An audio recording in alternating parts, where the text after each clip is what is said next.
I hope and wish कि आप सभी लोग अपने घरों में स्वस्थ होंगे, सुरक्षित होंगे। और आज 29 है, सभी लोग बहुत से लोग क्लोजिंग के चक्कर में भी व्यस्त होंगे। एनीवेज, मैं आज का जो ट्रेनिंग है वो शुरुआत करता हूँ। प्रेम जी से रिक्वेस्ट करूंगा कि यस, मैंने आपको होस्ट कर दिया डॉक्टर साहब।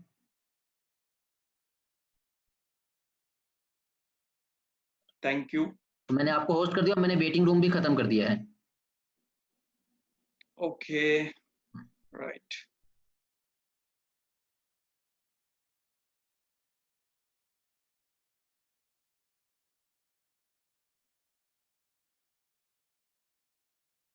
ओके साथियों,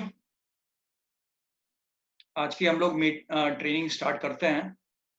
and just a second, let me check. मेरी आवाज क्लियर है? अगर आपको मेरी आवाज सुनाई दे रही है तो यस, थैंक यू।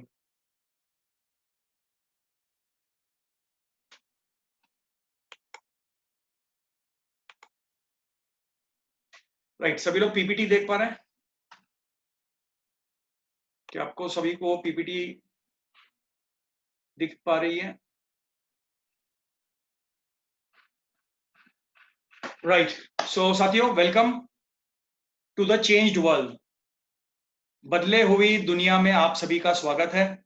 मैं डॉक्टर अख्तर खानवाला आप सभी का आज की ट्रेनिंग में फिर से हार्दिक रूप से स्वागत करता हूं। साथियों, ये ट्रेनिंग को डिजाइन करने के लिए मैं बता दूं कि मुझे काफी समय लगा।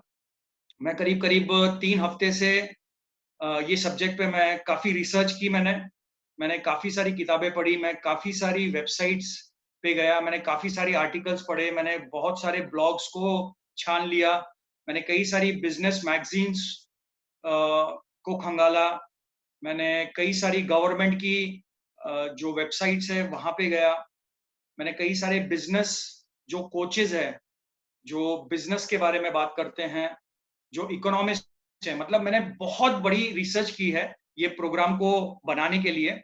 और मैं उम्मीद करता हूं कि ये प्रोग्राम आप सबके नेटवर्क मार्केटिंग जीवन में और आने वाले जीवन में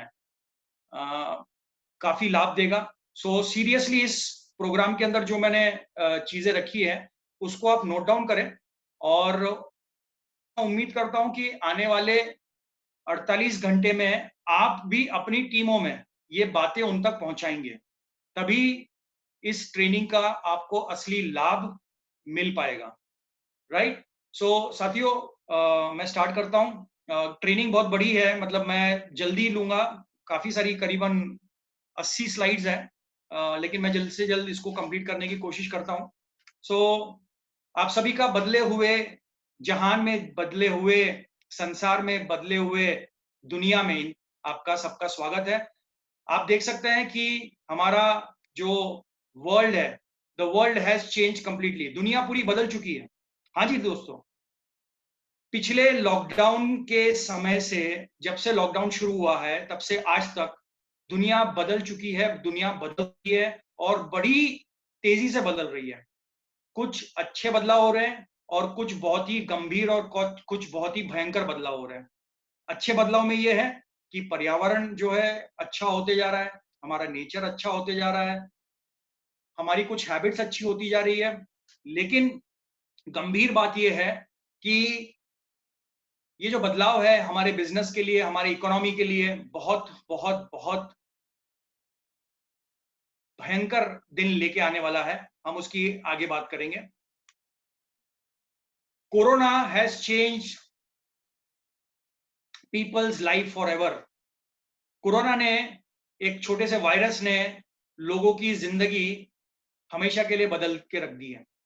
हाँ जी साथियों, कोरोना जब स्टार्ट हुआ, दिसंबर महीने में पहली बार पता चला, तो आप देख सकते हैं कि कितनी तेजी से इसने अपने जो अपना प्रभाव है पूरे विश्व में फैला दिया। आप देख सकते हैं कि ये स्लाइड के अंदर कि एक के बाद एक पूरे विश्व के अंदर उसने अपना एक जकड़ बना ली है और आज पूरा विश्व कोरोना के प्रभाव में ग्रसित है, पीड़ित है। साथियों, आज जो आपकी जीवन है, वो जो आपका भूत था, वैसा नहीं है, और जो आपका भविष्य होने वाला है, वो भी आपका आज के जैसा नहीं होने वाला है। तो कोरोना ने पूरे विश्व के अंदर इंसानी रूपी जो एक जानवर है, उसको बदलने का काम किया है। हम आगे देखेंगे कि और बदलाव कहाँ-कहाँ आया है। मैं आपके साथ में कुछ कांसेप्ट्स की बात करूँगा आज। मैं आपके साथ में 5 कांसेप्ट की बात करूँगा। मैं आपके साथ में बात करूँगा कि ये कोरोना के वजह से कौन से बिज़नेसेस लिटरली तबाह हो गए हैं, खत्म हो गए हैं, मतलब बंद होने की कगार पे हैं, और अगर वो चालू भी हो गए भविष्य में, तो वो तेज़ी, वो गति से वो आगे नहीं चल पाएँगे। हम बात करेंगे कौन से बिज़नेसेस आने वाले समय में बहुत भारी रूप से, प्रबलता से आगे बढ़ पाएँगे, और हमें डिसाइड करना है कि हम कौन-सा बिज़नेस करेंगे अपना जीवन चलाने के लिए, हमारे परिवार को पालने के लिए। तो जो 5 कांसेप्ट्स हैं, उसके बारे में मैं बात करता हूँ। कांसेप्ट में जाने के पहले एक था प्री कोरोना और एक होगा पोस्ट कोरोना। एक प्री कोरोना मतलब कोरोना के पहले की दुनिया थी, जो हम लोग सब लोग जी रहे थे, मज़े में थे, दिवाली, दशहरा मना रहे थे।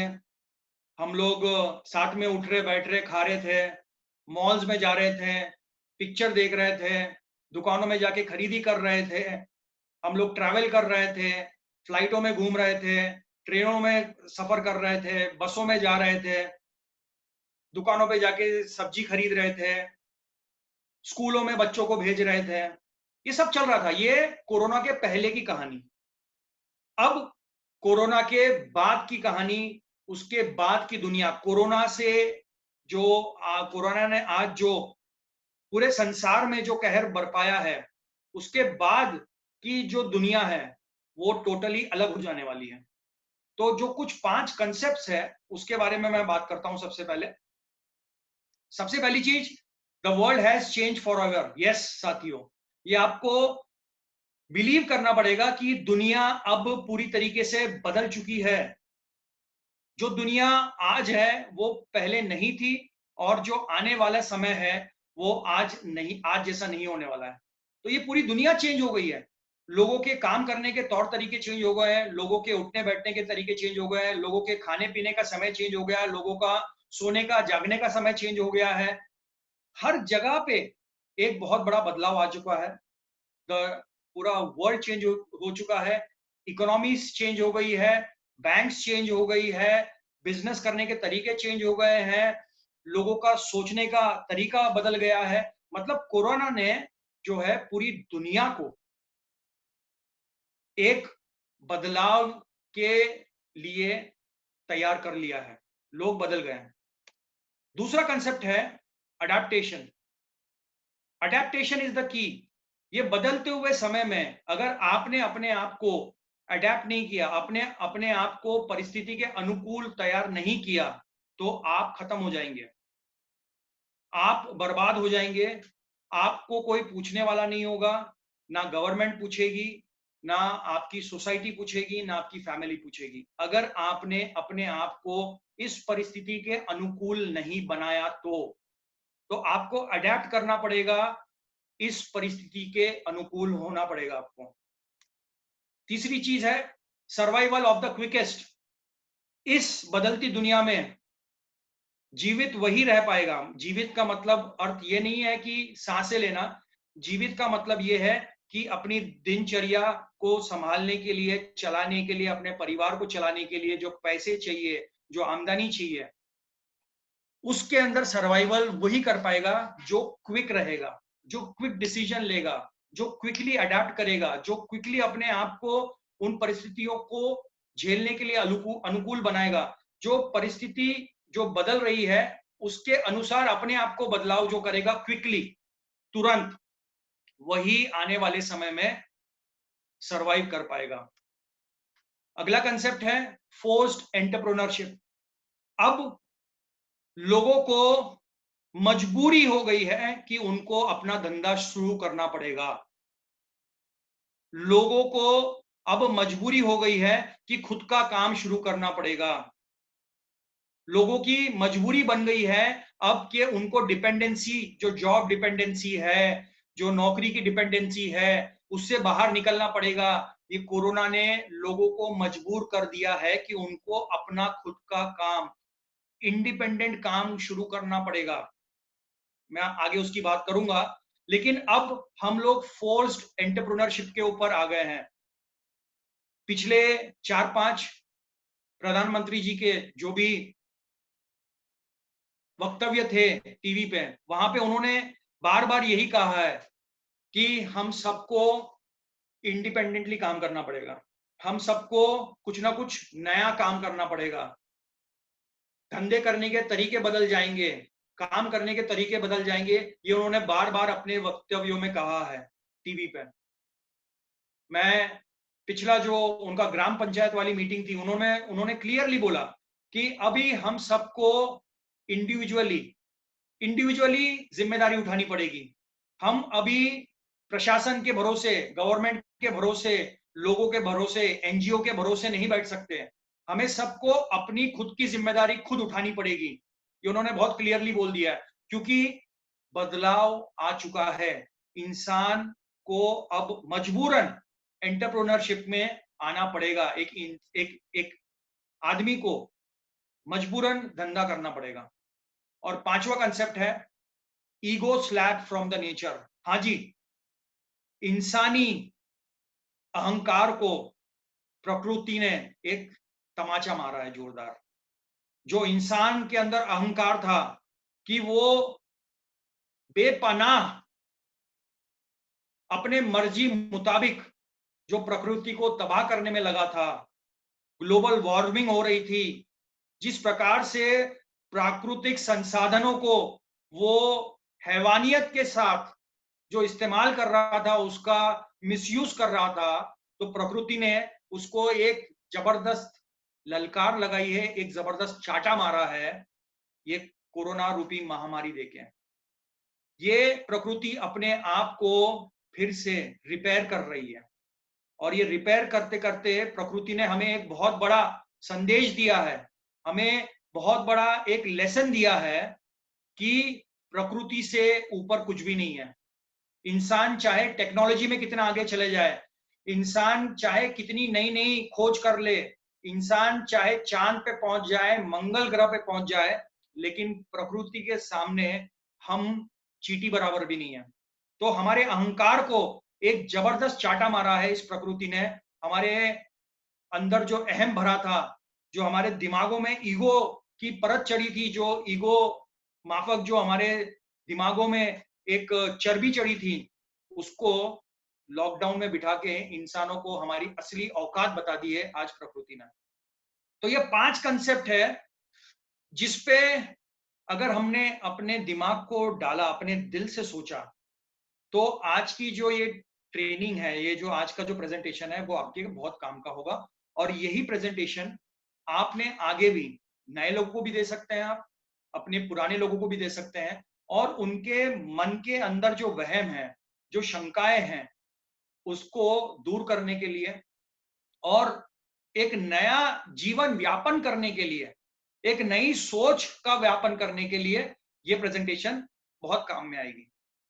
तो साथियों, ये आपके सामने एक स्लाइड है जो दिखा रही है कि ग्लोबल कोविड का इंपैक्ट कौन सी इंडस्ट्रीज पे पड़ा है। ऊपर आप देख सकते हैं हाई एक्सपोजर, जो बहुत ही लाल इसके अंदर है, मतलब सबसे ज्यादा इफेक्ट जो आया है वो ये इंडस्ट्रीज पे आया है। अपैरल इंडस्ट्री मतलब कपड़ों की industry, automotive manufacturers, automotive suppliers, consumer durables, gaming, global shipping, retail, passenger airlines, hospitality, इसके ऊपर बहुत मेजर असर आया है। मतलब ये टोटली तबाह हो गई है, बंद हो गई है। जो ऑरेंज में है, मॉडरेट है, वो है बेवरेजेस, मतलब जो कोल्ड ड्रिंक्स वगैरह है, केमिकल्स है, manufacturing, media, metals, oil and gas, property developers, agriculture, service companies, steel producers, technology, ये मॉडरेटली इफेक्ट हुई है। जो लो एक्सपोजर है, मतलब बहुत ज्यादा प्रभाव जिस इंडस्ट्री पे नहीं पड़ा है कोरोना का, वो है construction material, defence, equipment and transportation, rental, packaging, pharmaceutical, food and retail, telecom and waste management में। और कोरोना का बिल्कुल जो प्रभाव नहीं पड़ा है, वो ऐसी इंडस्ट्री है, बहुत ही कम प्रभाव, या कह लीजिए पॉजिटिव जो इफेक्ट आया है वो आया है इंटरनेट सर्विस कंपनीज पे, और जो ऑनलाइन धंधा कर रहे हैं उनके ऊपर, और गोल्ड माइनिंग पे। अब हम बात करेंगे कि टॉप 20 इंडस्ट्रीज जो भयंकर रूप से हिट हुई है, और ऐसी इनके ऊपर गाज गिरी है कि इनका संभलना और वापस से वही स्तर पे काम करना जो दिसंबर 2019 में या जनवरी 2020 में जिस स्तर पे, जिस लहजे से, जिस गति से वो काम कर रही थी, हो सकता है कि आने वाले 15-20 साल उनको फिर से रिकवर होने में लगे। मतलब ये इंडस्ट्रीज इतनी बैडली हिट हो गई है, कुछ इंडस्ट्रीज तो टोटली बंद हो गई है, तबाह हो गई है, और इसका वापस से अपने आप खड़ा होना नामुमकिन सा है। उसमें सबसे पहली इंडस्ट्री जो है वो है जॉब। यूएसए के अंदर 49 मिलियन जॉब्स, 49 मिलियन जॉब्स खत्म हो गई है, निकाल दिया गया उनको यूएसए के अंदर। यूरोपियन कंट्रीज में मोर देन 1 बिलियन जॉब्स लोगों को पिंक स्लिप दे दी गई है, उनको बोल दिया गया है कि भाई साहब हमारा काम धंधा नहीं है, हमारे पास में पैसा नहीं है, हमारे पास में काम ही नहीं है, तो आपको रोजगार कैसे देंगे? जॉब्स खत्म हो गई है। मैं आपको इंडिया का हाल दिखा रहा हूं। अगर आप देखेंगे hospitality industry 1.2 million direct job lose हो गई है। आप रेस्टोरेंट्स देखें, वहां के जितने भी बैरा लोग हैं, जितने भी शेफ हैं, बर्बाद हो गए, खत्म, उनकी जॉब चली गई है। एविएशन इंडस्ट्री टोटली खत्म, फ्लाइट्स नहीं उड़ रही है, एयरपोर्ट्स बंद है।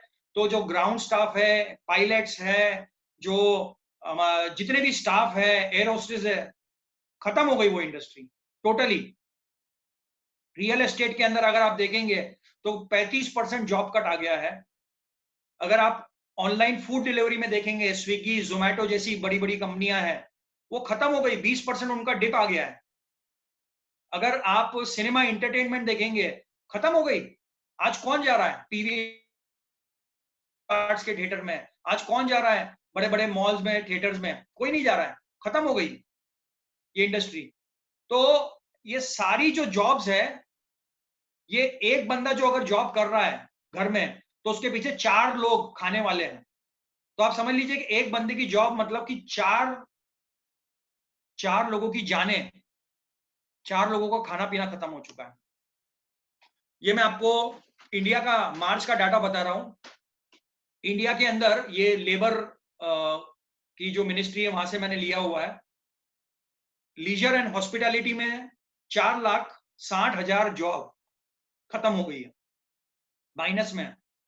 Health care and social assistance में 61,000, प्रोफेशनल एंड बिजनेस सर्विसेज में 52,000, रिटेल ट्रेड में 46,000, कंस्ट्रक्शन में 29,000, मैन्युफैक्चरिंग में 18,000, माइनिंग एंड लॉगिंग में 7,000, ट्रांसपोर्टेशन एंड वेयरहाउसिंग में करीब करीब 5,000, फाइनेंशियल एक्टिविटीज में करीब करीब 1,000 जॉब। ये मैं आपको सिर्फ और सिर्फ मार्च का डाटा बता रहा हूं। ये मार्च के अंदर करीब करीब इंडिया के अंदर जो चलते जॉब्स थे, करीब करीब 6,500 लाख जॉब्स में से निकाल दिया गया है। मैं आपको सिर्फ मार्च का डाटा बता रहा हूं, अप्रैल का डाटा अभी आया नहीं है। सिर्फ मार्च में ही इंडिया में लॉकडाउन के चलते, कोरोना वायरस के चलते 6.5 लाख जॉब्स निकल गई है। ऑलरेडी हमारे पास में अनएम्प्लॉयमेंट था, लेकिन अब कोरोना की वजह से 6.5 लाख जॉब्स मात्र मार्च महीने में चली गई है। और कुछ जो चुनिंदा, मेरे ख्याल से 12-13 हजार जो नई जॉब्स गवर्नमेंट वालों ने टेम्पररी स्टाफ रखा है, जो भी ये महामारी से लड़ने के लिए, वो हो सकता है। बाकी तो 6.5 लाख जॉब्स चली गई है। जो दूसरी बहुत बड़ी इंडस्ट्री जो बैडली इफेक्ट हुई है, वो है रिटेल इंडस्ट्री। हाँ जी, रिटेल इंडस्ट्री, कपड़ा, जूता, ये सारी चीजें जो है, ये रिटेल इंडस्ट्री बहुत बुरी तरीके से हिट हुई है। कौन जा रहा है मॉल्स में? कौन जा रहा है कपड़े खरीदने के लिए? अभी किसी को भी कपड़े नहीं चाहिए, किसी को बेल्ट नहीं चाहिए, किसी को चश्मा नहीं खरीदना है। ये रिटेल इंडस्ट्री टोटली बंद हो गई है, और वो बंद हुई है, उनके साथ में उनके भी जॉब्स चले गए हैं। वॉलमार्ट जैसे बड़ी बड़ी company, lifestyle, Aditya Birla group, west side, Spencer, shopper stops, सारी की सारी दुकानें, बड़े बड़े मॉल्स, बड़े बड़े बिग बाजार, जितने जो 24-24 घंटा चलते थे, 365 दिन चलते थे, वो आज एक एक दो दो तीन तीन घंटे खाली चल रहे हैं। जिन्होंने हजारों लाखों स्क्वायर फीट में लाखों रुपए का रेंट भर के जिन्होंने मॉल्स के अंदर अपनी दुकानें लगाई थी, वो आज बंद हो चुकी है। जिनके वहां 100-100, 200-200, 500-500 एम्प्लॉयज थे, आज वो घर पे बैठे हुए हैं। तो रिटेल इंडस्ट्री बंद हो चुकी है, क्योंकि आज कोई भी कपड़ा खरीदने नहीं जा रहा है, कोई भी सूट खरीदने नहीं जा रहा है, कोई भी कपड़ा मतलब तैयार कपड़ा बोल दीजिए या रॉ कपड़ा, कोई खरीदने नहीं जा रहा है। रिटेल इंडस्ट्री टोटली खत्म। Third, travel industry. आज ट्रैवल कौन कर रहा है? फ्लाइट से, ट्रेन से, बस से, क्रूज, कोई नहीं जा रहा है। ट्रैवल इंडस्ट्री टोटली खत्म हो गई है, कोई ट्रैवल नहीं कर रहा है। करीब करीब $15 ट्रिलियन की इंडस्ट्री, $15 ट्रिलियन की इंडस्ट्री जो एविएशन इंडस्ट्री है, आज घुटनों पे आ गई है। हजारों फ्लाइट्स, हजारों प्लेन्स आज यार्ड्स पे खड़े हुए हैं, एयरपोर्ट्स पे खड़े हुए हैं। लाखों बसेस, आप सोचिए, जो प्राइवेट ऑपरेटर्स थे, जो हैदराबाद से बैंगलोर, बैंगलोर से चेन्नई, चेन्नई से कोयम्बतूर, मुंबई से पूना, पूना से कहीं और जाने वाले जितने भी ट्रैवल्स थे प्राइवेट, आज अपनी अपनी गाड़ियों को लॉक करके बैठे हुए हैं, और उनमें काम करने वाले जो कार्यरत थे, वो लोग भी जॉब खो के बैठे हुए हैं। जो शिपिंग इंडस्ट्री है टोटली बंद पड़ी है। सो ट्रैवल टोटली खत्म। अगली इंडस्ट्री है टूरिज्म इंडस्ट्री। अब ये टूरिज्म इंडस्ट्री क्या होता है? जो लोग वेकेशन पे जाते थे, बहुत बड़ी इंडस्ट्री है।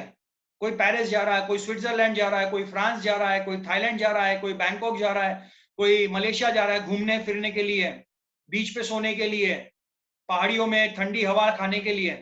बर्बाद हो गई। और ये तो सीजन था, ये तो सीजन था, वेकेशन का सीजन था। लाखों करोड़ों रुपए का जो बिजनेस है वो गया।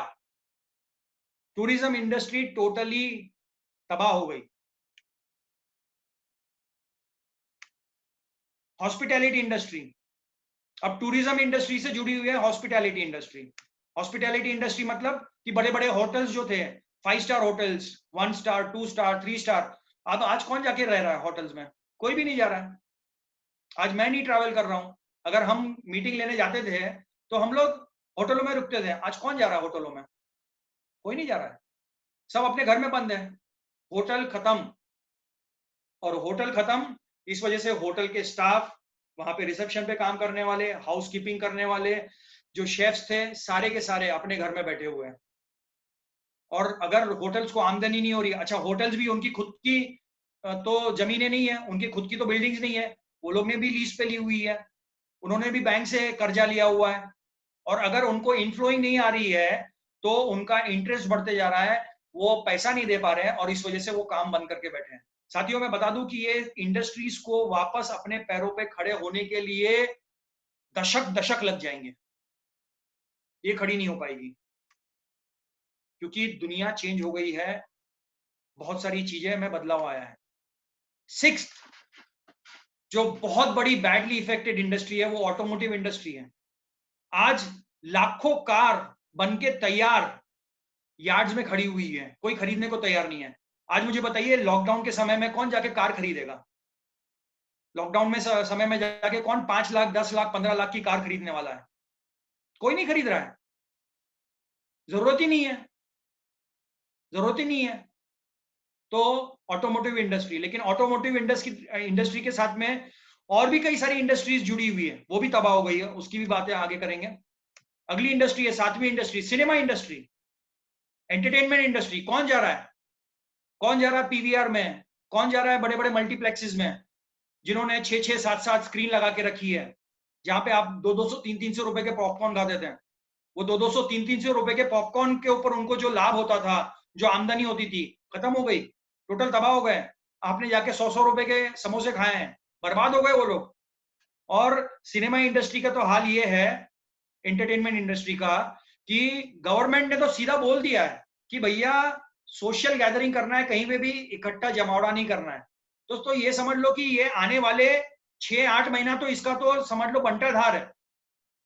जिन्होंने इसमें लगाए पैसे, जिन्होंने इसको अपना मेन बिजनेस मॉडल बनाया था, वो तो तबाह हो गया, बर्बाद हो गया। आने वाले 6-8 महीने के अंदर, साल भर तक तो मुझे नहीं लगता कि इसके अंदर कुछ भी बड़ा कुछ भी होगा।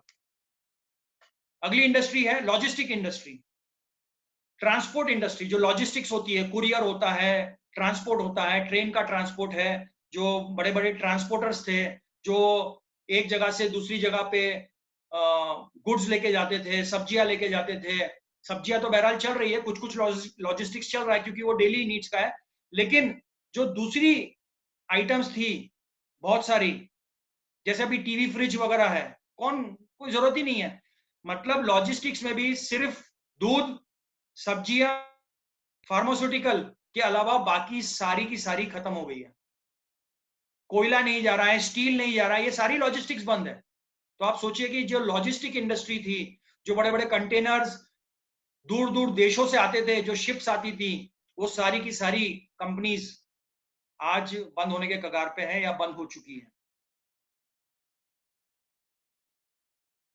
रेस्टोरेंट्स, कौन जा रहा है आज रेस्टोरेंट्स में? कोई नहीं जा रहा है। रेस्टोरेंट्स खाली पड़े हुए हैं, बंद पड़े हुए हैं, उनके कर्मचारी अपने घर में बैठे हुए हैं। रेस्टोरेंट्स के मालिकों ने अपने रेस्टोरेंट्स पे ताला मार दिया है। चुनिंदा जगहों पे रेस्टोरेंट्स खुले होंगे, लेकिन बाकी सब जगह रेस्टोरेंट्स बंद हो चुके हैं, क्योंकि यहाँ पे भी सोशल गैदरिंग होती है, यहाँ पे भी प्लेट्स स्पून्स होती है। अब लोगों के जहन में ये आ गया है कि भैया मैं बाहर जाके खाना नहीं खाऊंगा, पता नहीं किसने झूठा किया है, पता नहीं किसने क्या थूका है, पता नहीं क्या होगा, तो भैया मैं जाऊंगा नहीं, कोरोना के पछड़े में पड़ना नहीं है। कोरोना का वायरस दिखता नहीं है, जिसको होता है उसको सिम्टम भी नहीं आते, और जरूरी नहीं है कि हर व्यक्ति जिसको कोरोना होगा उसको खांसी होगी, सर्दी जुकाम होगी। जिसको खांसी सर्दी जुकाम नहीं है उसको भी कोरोना उसके अंदर भी रहता है। तो बंदा जो है, इंसान घबराया हुआ है, डरा हुआ है, इस वजह से वो रेस्टोरेंट्स में नहीं जाने वाला है, और आने वाले 6-8 महीना, साल भर तक नहीं जाएगा। तो रेस्टोरेंट्स भी खत्म हो गए। लग्जरी प्रोडक्ट्स, जितने भी आपके लग्जरी ब्रांड्स है, गुच्ची है, वर्साचे है, रोलेक्स है, ये सारी जो है कौन खरीदने वाला है? अरे लोगों को अभी तो अपने दिन का खाना चाहिए, उनको 2 वक्त की रोटी चाहिए, उनको अच्छी सी सेहत, उनको इम्यूनिटी डेवलप करने वाली चाहिए। कौन जाके रोलेक्स की घड़ी खरीदने वाला है? कौन जाके 10-10 15-15 हजार रुपए के जूते खरीदने वाला है? कौन जाके परफ्यूम खरीदने वाला है 5-5 10-10 हजार रुपए के? ये लग्जरी की जो पूरी रेंज है, गुच्ची, वर्साची, लुई वुटॉन, ये सब खत्म। कोई सी लोगों को अभी लग्जरी की जरूरत नहीं है, उनको बेसिक रिक्वायरमेंट चाहिए, बेसिक नीड्स चाहिए उनको। उनको आटा दाल चावल चाहिए, उनको दवाई चाहिए, बस दैट्स इट। तो ये भी इंडस्ट्री तबाह, ये भी खत्म हो गई है इंडस्ट्री। लोकल ट्रांसपोर्ट, आपका ऑटो वाले, आपके टैक्सी वाले, ये ओला उबर वाले, मैं ओला उबर की बात नहीं कर रहा हूं, ओला उबर वाले, जो ओला उबर में जो ड्राइवर काम कर रहे थे वो बर्बाद हो गए। जो ओला उबर में जो ऑटो चला रहे थे वो बर्बाद हो गए, जो चलाने वाला बंदा है। ऑटो वाले, जो लोकल ट्रांसपोर्ट था, आज जो बेचारा साइकिल रिक्शा चलाता था, जो वेस्ट बंगाल में जो हाट से गाड़ी खींचता था, वो जो डेली वेज वर्कर्स है, खत्म हो गए, बर्बाद हो गए वो लोग। उनके लिए तो एक दिन उनका तो डेली का कमाना और खाना रहता है। आप सोचिए उनकी क्या हालत हो गई है। और लोकल ट्रांसपोर्ट टोटल बंद हो गया है। और लोकल ट्रांसपोर्ट के ऊपर आपको मैं आगे भी बता दूं कि आने वाले समय में जितने फ्रीली लोग घूमते थे, वैसे फ्रीली आने वाले समय में लोग नहीं घूमने वाले। लोग बहुत भयभीत हो चुके हैं, बहुत घबरा गए हैं, और वो बाहर नहीं जाना चाहते अभी। अगली जो इंडस्ट्री है लाइव स्पोर्ट्स, सोचिए लाइव स्पोर्ट्स, क्रिकेट, फुटबॉल। जो आईपीएल के फैंस हैं, अभी तो आईपीएल चल रहा होता, सोचिए कि जो आईपीएल में लाखों करोड़ों रुपए लगते थे, लाखों करोड़ों रुपए की बैटिंग होती थी, बिडिंग होती थी, बड़े बड़े स्पोर्ट्स है, यूरोपियन कंट्रीज में बेसबॉल होते हैं, ओलंपिक्स कैंसिल हो गया, सोचिए। और ये स्पोर्ट्स की वजह से लाखों रुपए की, करोड़ों रुपए की स्पॉन्सरशिप्स आती है, इनकी इतनी सारी फीस होती है। आप सोचिए कि जो क्रिकेटर है बंदा, वो क्या करेगा? लाइव स्पोर्ट्स टोटल बंद हो गया, कोई स्टेडियम में नहीं जा रहा है स्पोर्ट्स खेल देखने के लिए, वो खेल ही नहीं सकते हैं लॉकडाउन के चक्कर में। जितने भी बड़े बड़े इवेंट्स थे, जितने भी बड़े बड़े स्पोर्ट्स के इवेंट्स थे, सब बंद हो गए। तो लाइव स्पोर्ट्स टोटल बंद है। फुटबॉल ले लीजिए, हॉकी ले लीजिए, बॉक्सिंग ले लीजिए, जितने भी लाइव स्पोर्ट्स थे, टेनिस था, बड़े बड़े टूर्नामेंट्स जो है वो कैंसिल हो गए। तो ये भी एक बिजनेस है, लाइव स्पोर्ट्स भी जो है एक इंडस्ट्री है। आज आईपीएल जो है वो इंडस्ट्री है, आज खत्म हो गई। आईपीएल में करोड़ों अरबों रुपए का बैटिंग होता था, स्पॉन्सरिंग होती थी। आप सोचिए कि इतने हजारों करोड़ की इंडस्ट्री को इतना बड़ा धक्का लगा है। अगला है 13वां, real estate. Yes, real estate. आज कोई भी नया घर खरीद नहीं रहा है। कौन खरीद रहा है? लॉकडाउन के अंदर कोई खरीद रहा है? और रियल एस्टेट की तो ये हालत है भाई साहब कि गवर्नमेंट में बहुत सारी स्टेट गवर्नमेंट ने बोल दिया है टेनेंट्स को कि भाई साहब आपको किराया भरने की जरूरत नहीं है। मतलब जो ओनर थे उनको बोल दिया कि भाई आप किराया मत लीजिए उनसे। तो बेचारा जो ओनर किराए पे जो अपना घर चला रहा था, उसको किराया भी नहीं आने वाला है। किराए के बलबूते पे जो अपने घर की रोजी रोटी चला रहा था, उसको किराया भी नहीं मिलने वाला है। अब किराया बेचारा टेनेंट इसलिए नहीं दे पा रहा क्योंकि उसका जॉब चले गया है। तो आज रियल एस्टेट की भी हालत बहुत खराब है, ना कोई किराए पे दे सकता है, ना कोई खरीद सकता है, इतनी हालत खराब है अभी रियल एस्टेट की। और आप थोड़ा सा अपने जहन में ये भी चलाते रहिए कि रियल, हर एक जो मैं इंडस्ट्री बता रहा हूं, वो खाली अकेली इंडस्ट्री जो है इफेक्ट नहीं, उसके ऊपर इफेक्ट नहीं आया, उसके साथ में उसके और भी कई सारे पंजे हैं। वो इंडस्ट्री और भी बहुत से लोगों को उनका रोजगार चलाने में योगदान देती है, उनके ऊपर भी वो असर पड़ा है। 14वां इंडस्ट्री है ऑयल एंड गैस। अब गाड़ियां ही नहीं चल रही है रस्तों पे, तो पेट्रोल तो जरूरत ही नहीं है। और आप देखिए आज पेट्रोल का हाल क्या हो गया है। पेट्रोल माइनस में चल रहा है, सस्ता हो गया, पानी से सस्ता हो गया पेट्रोल। आज ऑयल एंड गैस जो है इतना सस्ता हो गया कि उसको कोई खरीदने को तैयार नहीं है, क्योंकि गाड़ियां नहीं है रस्तों पे। ट्रेन बंद हो गई है जो डीजल पे चलती थी, हमारी कारें बंद हो गई है, स्कूटरें बंद हो गई है, कितनी सारी चीजें जो ट्रक्स चलती थी वो सारी जो डीजल चलती थी, सभी का सभी बंद है। तो ऑयल एंड गैस जो है वो इंडस्ट्री भी भयंकर इफेक्ट गिरा है, जिसको रिकवर होना बहुत बहुत मुश्किल है। कंस्ट्रक्शन इंडस्ट्री, आज तैयार माल पड़ा हुआ है, कंस्ट्रक्शन रुका है, लेबर नहीं है, आधी आधी कंस्ट्रक्शन बिल्डिंगें खड़ी हुई है, सड़ रहा है पूरा, आधा स्लैब डाल के छोड़ दिया, सेंटरिंग पड़ी हुई है, माल पूरा सड़ रहा है। कंस्ट्रक्शन इंडस्ट्री बहुत बैडली हिट हो गई है। लोगों ने लोन्स लेके रखे हैं बैंक से अपना प्रोजेक्ट बनाने के लिए, लेकिन लेबर नहीं है उनके पास में, सीमेंट नहीं है, ट्रांसपोर्टेशन नहीं है, क्योंकि ये कंस्ट्रक्शन इंडस्ट्री में भी ट्रांसपोर्टेशन चाहिए, लोहा चाहिए, मिट्टी चाहिए, गिट्टी चाहिए, आपको सीमेंट चाहिए, ये सब चीजें नहीं है। कंस्ट्रक्शन इंडस्ट्री बहुत भयंकर, जो जो आपका सैनिटरी वेयर चाहिए, टाइल्स चाहिए, आपको आपको कमोड चाहिए, बाथरूम फिटिंग चाहिए, वो सारी की सारी इंडस्ट्री बंद है। तो ये भी इंडस्ट्री, कंस्ट्रक्शन इंडस्ट्री को भी बहुत बड़ा जो है, बहुत बड़ा धक्का लगा है, और ये आने वाले समय में इतनी आसानी से ठीक होने वाली नहीं है। फिल्म इंडस्ट्री, हमने इसके पहले बात की थी, जो थिएटर्स थे, मल्टीप्लेक्स थे, लेकिन आज बताइए मुझे कौन फिल्म बना रहा है? कौन फिल्म बना रहा है? कोई नहीं बना रहा है। जो स्पॉट बॉयज थे, जो भी उनका पूरा क्रू रहता था, सब लोग बैठे हुए घर के अंदर, जितने भी हीरो थे वो खाली सोशल मीडिया पे आके, फेसबुक पे आके, ट्विटर पे आके, टिकटॉक पे आके एक ही बात बोल के जा रहे हैं कि भैया घर में रहो, स्वस्थ रहो, सुरक्षित रहो। वो उतना ही एक्टिंग कर रहा है अभी फिलहाल। बाकी फिल्म इंडस्ट्री तो बंद हो गई, सीरियल आना बंद हो गए, और इसीलिए सीरियल आना बंद हो गए, इस वजह से 25-30 साल पुराने जितने भी हमारे रामायण महाभारत और जितने भी थे, वो सब हमको दिखा रहे अभी। तो फिल्म इंडस्ट्री जो इतनी बड़ी इंडस्ट्री है, इतने हजारों लाखों लोगों को जो घर चलाती है, वो आज बंद है, कोई फिल्म नहीं बना रहा है। सब बंद है।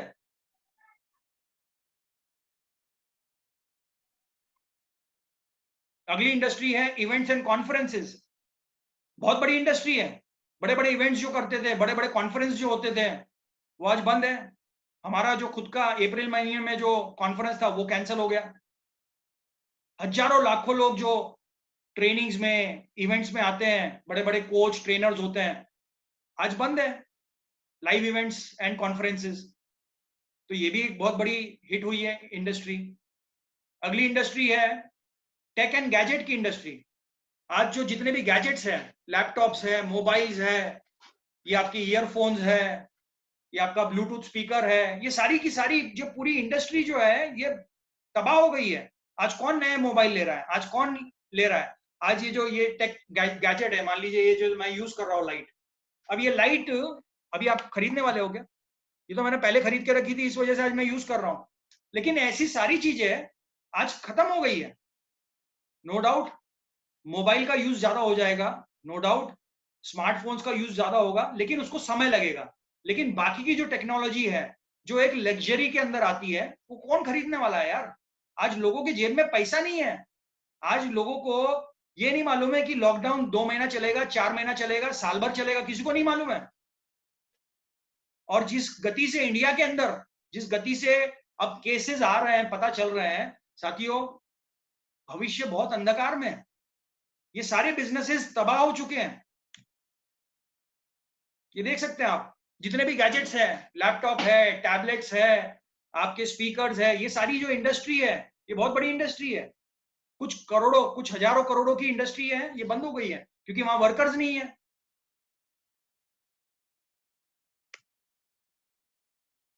Automobile manufacturing companies, automobile manufacturing एक तो है जो तैयार माल पड़ा हुआ है ऑलरेडी, लाखों गाड़ियां रेडी पड़ी हुई है, तो वो ही नहीं बिक रही है। तो अभी जो बनाने वाली जो कंपनीज है, अच्छा ये ऐसा नहीं है कि टाटा अगर गाड़ी बना रहा है तो टाटा ही बना रहा है। अरे भाई, टाटा जो बनाता है गाड़ी, तो उसके अंदर थर्ड पार्टी बहुत सारे मैन्युफैक्चरर्स रहते हैं। चेसिस कहीं अलग अलग असेंबली होती है, बॉडी कहीं अलग बनती है, इंजन के पार्ट्स कहीं अलग बनते हैं, बेरिंग अलग बनती है, टायर अलग बनता है। तो उससे जो संबंधित जो ऑटोमोबाइल मैन्युफैक्चरिंग से जो ये है इंडस्ट्रीज, वो खत्म हो गई। ऑटोमोबाइल में दुनिया भर का स्टील लगता है। अब गाड़ियां नहीं बन रही है तो स्टील कहां से? स्टील इंडस्ट्री इंडस्ट्री पे इफेक्ट पड़ गया, प्लास्टिक इंडस्ट्री पे इफेक्ट आ गया, लेदर इंडस्ट्री पे इफेक्ट आ गया, रबर इंडस्ट्री पे इफेक्ट आ गया। मतलब कि एक ऑटोमोबाइल इंडस्ट्री पे इतना बड़ा इफेक्ट आने की वजह से बाकी की कितनी सारी इंडस्ट्रीज पे इफेक्ट आ गया। और सोचिए कि ये लॉकडाउन आने वाले 3 4 6 महीना चला, और तो क्या हाल होने वाला है? ये सोचना है बॉस, ये सोचना पड़ेगा। फाइनली 20वां जो है वो है फिनटेक। फिनटेक मतलब कि जो फाइनेंस एंड टेक्नोलॉजीज की जो कंपनीज होती है, वो भी बहुत ज्यादा हिट हुई है। बहुत सारी जो कंपनीज है, मैं इसके इसके अंदर नहीं जाऊंगा, लेकिन जैसा आपको सिंपली बता देता हूं, जैसा पेपाल है, सैमसंग पे है, जो इंश्योरटेक्स होती है, ब्लॉकचेन टेक्नोलॉजीज वाली होती है कंपनीज, जो फाइनेंस रिलेटेड, जैसा मनीग्राम है जो आपको लोन्स देती है, मुथूट फाइनेंस टाइप की जो कंपनीज है जो आपको गोल्ड लेके लोन देती है, ये सारी कंपनीज जो है, कौन जा रहा है अभी लोन लेने के लिए? और लोन देने के लिए भी पैसे नहीं है, लोगों को मालूम है कि लोन लेने आएगा तो पैसे वापस नहीं देगा। तो ये फाइनटेक जो कंपनी है वो भी बहुत बैडली हिट हुई है। तो ये 20 इंडस्ट्रीज है जो बहुत बहुत बैडली हिट हुई है अभी फिलहाल, और आने वाले 6 8 महीने, साल भर इनकी हालत बहुत खस्ता होने वाली है, और इसको रिकवर होते होते बहुत बड़ा अरसा लगेगा। अब हम बात करेंगे आगे। क्या आप सब लोग मेरी बातें सुन पा रहे हैं? मैं बहुत ज्यादा फास्ट तो नहीं जा रहा हूँ? और फास्ट इसलिए भी जा रहा हूं मैं क्योंकि हमें खत्म भी करना है। मेरी बात सुन पा रहे हैं सभी लोग? प्लीज अपना अंगूठा ऊपर करके बताइए। आप लोग सभी लोग स्लाइड देख पा रहे हैं? स्लाइड देख पा रहे हैं? ओके, राइट, ठीक है। तो ये हमने देखा कि कौन सी इंडस्ट्रीज तबाह हो रही है, हो चुकी है, और आने वाले समय में बहुत भयंकर इनके हालत होने वाली है। अब हम बात करते हैं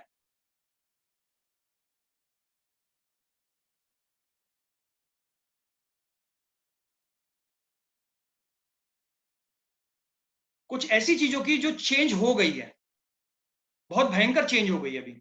थिंग्स दैट हैव चेंज्ड, मतलब इंसानी रूप से, और ये दुनिया के अंदर और क्या क्या चेंज बदलाव हुए हैं। सबसे पहला तो बिजनेस मॉडल्स चेंज हो रहे हैं बहुत भयंकर। आज हम बात कर रहे हैं, हमारा बिजनेस मॉडल क्या था कि भैया होम मीटिंग करो, होटल में मीटिंग करो, हॉल में मीटिंग करो, हजारों लोगों को बुलाओ, उनको डेमो दिखाओ, उनसे माल खरीदवाओ। हमारा मॉडल क्या हो गया आज? हम लोग मीटिंग कर रहे हैं लेकिन जूम पे कर रहे हैं। मॉडल चेंज हो गया, ठीक बात है। अब बिजनेस मॉडल में क्या हो गया? वर्क फ्रॉम होम हो गया है। जो लोग ऑफिस जाते थे वो आज घर पे बैठे हुए काम कर रहे हैं। जो लोग ट्रैवल करते थे अपने काम के लिए वो आज घर पे बैठे हुए हैं। अब बिजनेस मॉडल्स चेंज हो रहे हैं टोटली। तो सबसे पहला जो चेंज आया है वो बिजनेस मॉडल्स में आया हुआ है, लोगों के काम करने के तरीके में, बिजनेस के तरीके में। दूसरा है सोशल इंटरेक्शन में। पहले हम लोग गले मिल रहे थे, हाथ मिला रहे थे, साथ में बैठ के खाना खा रहे थे। अब जो है सोशल डिस्टेंसिंग हो गई है, 2-2 मीटर की दूरी पे रहो भैया, फेस मास्क पहनो, घर में ही जो है एक दूसरे से दूर रह रहे हैं, 1-1 मीटर दूर बैठे हुए हैं। तो सोशल इंटरेक्शन जो है वो हमारा अलग हो गया है सोशल डिस्टेंसिंग की वजह से। हमारा वर्क करने का स्टाइल चेंज हो गया है, काम करने का तरीका बदल गया है। हम आज जैसे बात कर रहे हैं, आज हम लोग काम कर रहे हैं, कैसे कर रहे हैं कि भैया सुबेरे 8 बजे से 10 बजे तक आउटलेट खुलेगा, वहां जाके माल लेके आ जाओ, यहाँ वहां बेच दो, जूम पे मीटिंग अटेंड करो। यही हो रहा है हमारा वर्क स्टाइल। जैसा हमारा वर्क स्टाइल बदला है वैसे बहुत से लोगों का, बहुत सारे कॉर्पोरेशंस का, बहुत सारे बिजनेसेस का वर्क स्टाइल, काम करने का तरीका बदल गया है। लोग वीडियो कॉन्फ्रेंसिंग कर रहे हैं, लोग कॉल कॉन्फ्रेंसिंग पे काम कर रहे हैं, तो वर्क स्टाइल बदल गया है। इंटरनेट यूजेज, आज इंटरनेट यूजेज अपनी चरम सीमा पे पहुंच चुका है। जिसको देखो वो मोबाइल पे चला रहा है इंटरनेट, वो टीवी पे इंटरनेट चला रहा है, वो लैपटॉप पे इंटरनेट चला रहा है, वो टैबलेट पे इंटरनेट चला रहा है, वो जहां देखो वहां पे इंटरनेट चल रहा है। फेसबुक सबसे ज्यादा, अभी सबसे ज्यादा फेसबुक के ऊपर ये है, ट्रैफिक आ गया है। गूगल के ऊपर लोग धनाधन धनाधन सर्च किए जा रहे हैं, मेरी सिटी में कितने कोरोना के मरीज है, मेरे एरिया में कितने कोरोना के मरीज है, वर्ल्ड के अंदर कोरोना का क्या ग्राफ चल रहा है, फलानी जगह क्या हो रहा है। ये मतलब सब जगह देखो इंटरनेट यूज जो है बहुत भयंकर बढ़ गया है। लोग घर में बैठ के टीवी पे नेटफ्लिक्स चलाए जा रहे हैं, प्राइम चलाए जा रहे हैं, पिक्चर देखते जा रहे हैं। और एक जो बहुत बड़ा बदलाव आया है वो आया है, हेल्थ कॉन्शियस हो गए लोग। लोगों को अभी समझ में आ गया कि भैया सेहत के साथ में खिलवाड़ नहीं कर सकते हैं। लोगों को समझ में आ गया है कि भैया जिसकी इम्यूनिटी खत्म उसका जीवन भी खत्म, जिसकी इम्यूनिटी वीक वो कोरोना के चपेट में बहुत जल्दी आने वाला है। तो लोग जो है अभी अवेयर हो रहे हैं अपनी सेहत को लेके, और ये हमारे लिए अच्छा है, हमारे बिजनेस के लिए अच्छा है। लोग हेल्थ कॉन्शियस हो रहे हैं, वो जागरूक हो रहे हैं। अगला जो है pollution levels, yes pollution levels कम हो गए हैं। 20 साल में, 20 साल के अंदर जितना पॉल्यूशन लेवल नहीं था उतना कम लेवल पे आ गया है। मैं पीछे एक आर्टिकल पढ़ रहा था तो उसमें यह पता चला कि नॉर्थ इंडिया के अंदर 20 साल का सबसे कम पॉल्यूशन लेवल पाया गया है। और ऐसा ही पूरे वर्ल्ड के अंदर कम से कम 30-35 साल पहले जो पॉल्यूशन लेवल थी वो लेवल पे आ गया है। सोचिए, 1 महीने 2 महीने के लॉकडाउन ने, 60-70 दिन के लॉकडाउन ने जो है वो पॉल्यूशन लेवल्स को भी कितना कम कर दिया। प्रायोरिटीज, यस, प्राथमिकताएं बदल रही है लोगों की। जो लोगों ने आज से जनवरी के अंदर, दिसंबर में बड़े बड़े गोल्स बनाए थे कि मैं तो अभी कार लूंगा, मैं तो अभी सीपी मारूंगा, मैं तो अभी बड़ा घर ले लूंगा, मैं तो अभी कोई बढ़िया जगह पे जाके मैं वेकेशन करूंगा। अब वो पूरी प्राथमिकताएं चेंज हो गई है, प्रायोरिटीज चेंज हो गई। अभी प्राथमिकता क्या है? सेफ रहना है, घर में रहना है, फैमिली के साथ रहना है, अच्छा खाना खाना है, ये प्राथमिकता है। अब ये आपके जो बड़े बड़े गोल्स थे, ये जो आपके बड़े बड़े सपने थे, ये सब जो है धरे के धरे रह गए। मतलब आपकी प्राथमिकताएं भी चेंज हो गई अभी समय के साथ में। फैमिली टाइम, यस, चेंज हो गया है। पहले हम घर पे एक घंटा 2 घंटा हम लोग अपनी फैमिली से बात करते थे या उनके साथ में इंटरेक्शन करते थे। आज तो 24 घंटा फैमिली के साथ बैठे हुए हैं। पहले बीवी बच्चे से बात करने में समय नहीं मिलता था, बिजनेस में इतने गुथे हुए रहते थे, लेकिन अभी तो फुल टाइम सामने 2 वक्त की रोटी हम लोग साथ में बैठ के नहीं खा पाते थे, अब तो 3 वक्त का खाना साथ में खा पा रहे हैं। मतलब कि अभी फैमिली टाइम जो है हम लोग ज्यादा मिल पा रहे हैं। हमारे एक्सपेंसेस ड्रॉप हो गए, चेंज आया है, यस डेफिनेटली आया है कि जो एक्सपेंसेस थे, अब हम ना कोई फालतू की खरीदारी करने जा रहे हैं, ना फालतू की कोई चीज हमको लेने की इच्छा हो रही है। हमको इतना ही है कि भैया महीने भर का राशन आ जावे, हफ्ते हफ्ते राशन बुला लो, सब्जी बुला लो और दवाई हो, बस उतना ही। वही एक्सपेंस है। अगर आप नेटवर्कर थे तो पहले आपको पेट्रोल भी लगता था, आपको ट्रैवल भी करना है, आपको फ्लाइट में जाना है, होटल कराना है, ये सब आपके एक्सपेंस खत्म हो गए। अभी घर में बैठे बैठे आप मीटिंग कर रहे हो, तो एक्सपेंस आपके खत्म हो गए, ड्रॉप हो गए। फूड, आपका फूड चेंज हो गया है, आपका खाना चेंज हो गया। पहले अगर आप ऑफिस जाते थे तो हो सकता है आप कैंटीन में खाना खा रहे हो, आप सेल्स में थे तो आपका समय पे खाना नहीं हो सकता था, कई बार आपकी मीटिंग चल रही है, ये चल रहा, लेकिन अभी आप समय पे खाना खा रहे हो, घर का अच्छा खाना खा रहे हो, सेफ खाना खा रहे हो, टेस्टी खाना खा रहे हो, बीवी के बने हाथ का बना खाना खा रहे हो, अपनी मदर के हाथ का बना खा रहे हो, मतलब कि आप हेल्दी फूड खा रहे हो, अच्छा फूड खा रहे हो, समय पे खा रहे हो। और आखिरी चीज है एंटरटेनमेंट। यस, एंटरटेनमेंट चेंज हो गया स्टाइल। जो लोग पहले थिएटर्स में, मॉल्स में जाके पिक्चर देखते थे, वो आज घर में यूट्यूब पे देख रहे हैं। आज आप सीरियल्स यूट्यूब पे देख रहे हो, आज आप प्रोग्राम सारे यूट्यूब पे देख रहे हो, आज आप जितने भी नई नई फिल्म आ रही थी वो सब आप नेटफ्लिक्स पे और अमेजोन पे देख रहे हैं। तो ये एंटरटेनमेंट भी चेंज हो गया अभी। मतलब आप सोचिए कि ये 12-13 चीजों में बहुत बड़ा बदलाव ऑलरेडी आ चुका है, आप अपने आप को इसमें फिट कर चुके हो, आप इसमें अभी घुस चुके हो। लगता है कि नहीं लगता कि आपका चेंज हो गया है ये? अगर आपको लगता है तो बताइए, चेंज हुआ है ये? यस, ये सारी चीजें चेंज हुई है। ये 12-13 चीजें जो है उसमें बदलाव आ चुका है, मतलब आपने अपने आप को इसके अंदर ढाल लिया है। अब हम बात करेंगे आगे कि आने वाले समय में कौन सी इंडस्ट्री है, कौन सी इंडस्ट्रीज है जो जीतने वाली है। आने वाले समय में कौन सी इंडस्ट्रीज है जो वाकई में स्वर्ण अक्षरों से जिसके बारे में लिखा जाएगा, जिसके ऊपर कोरोना का इफेक्ट या ये बिजनेस के स्लो डाउन का इफेक्ट नहीं पड़ा है, ना पड़ेगा, ना आने वाले समय में कभी पड़ने वाला है। मैं आपको वो इंडस्ट्रीज के बारे में बता रहा हूं। ये मैं आपको क्यों बता रहा हूं, इसके अंदर मैं नेटवर्क मार्केटिंग तो है ही, लेकिन मैं आपको और भी कुछ इंडस्ट्रीज बताऊंगा। तो क्या होगा कि आप जब भी किसी को प्रेजेंटेशन देंगे तो ये नहीं लगेगा कि भैया तू तो तेरा तू क्योंकि तू नेटवर्क मार्केटिंग कर रहा है इस वजह से तू नेटवर्क मार्केटिंग ही लेके आ गया। नहीं, आप उनको ऑप्शन बता रहे कि भाई साहब ये है ऑप्शन, और उसके बाद में हम आगे उसको कंपेयर भी करेंगे। मैं आपको बता रहा हूं। तो सबसे पहली जो इंडस्ट्री, जो विनिंग इंडस्ट्री है, वो है डिजिटल प्रोडक्ट्स की इंडस्ट्री। ये जो डिजिटल प्रोडक्ट की इंडस्ट्री है, इसके अंदर कोई भी चेंजेस नहीं आएंगे। डिजिटल प्रोडक्ट की इंडस्ट्री क्या है? जो डिजिटल म्यूजिक है, आपका जो ऑडियो प्रोडक्ट्स है, जो आपका पिक्चर और फोटोज बनाने के जो एप्स बनते हैं, वीडियो बनाने के जो एप्स आते हैं, ई बुक्स है, ये है डिजिटल इंडस्ट्री। और ये क्योंकि लोगों को, लोगों के आवन जावन पे लोग, मतलब ये यहाँ पे लेबर इन्वॉल्व नहीं है, इस वजह से घर बैठे भी ये काम होता है। और ये डिजिटल इंडस्ट्री जो है आने वाले समय की बहुत ही बड़ी विनिंग इंडस्ट्री बनेगी। इसके अंदर काम बहुत आगे अच्छा चलने वाला है, डिजिटल इंडस्ट्री। अगला जो विनिंग इंडस्ट्री है वो है गिग इकोनॉमी। ये गिग इकोनॉमी क्या है, मैं आपको बहुत संक्षेप में बताता हूं, ये बहुत बड़ा सब्जेक्ट है। Gig economy is nothing but Ola and Uber. मतलब आपको एक सर्विस चाहिए और एक सर्विस प्रोवाइडर है, वो सर्विस यूजर को और सर्विस प्रोवाइडर को मिलाने वाला जो बंदा है, जो बीच वाला बंदा है, उसको बोलते हैं गिग इकोनॉमी। और गिग इकोनॉमी जो है ये बहुत बड़ा सब्जेक्ट है, मैं इसके अंदर नहीं जाऊंगा, लेकिन मैं आपको बता रहा हूं खाली, जैसा ओला उबर हो गया, फाइवर हो गया, टाइबर हो गया, ये सारे जो एप्स है या ये सारी चीजें हैं वो गिग इकोनॉमी में आते हैं। और नेटवर्क मार्केटिंग भी जो है एक तरीके से गिग इकोनॉमी में आता है। तो अगर आप देखेंगे लेफ्ट साइड में जो आपकी स्लाइड है, top reasons for working in gig economy, ये जो गिग इकोनॉमी है ये 55% जो पूरे विश्व में लोग हैं वो गिग इकोनॉमी का इस्तेमाल इसलिए करते हैं जहां पे उनको एक्स्ट्रा साइड में इनकम आती है।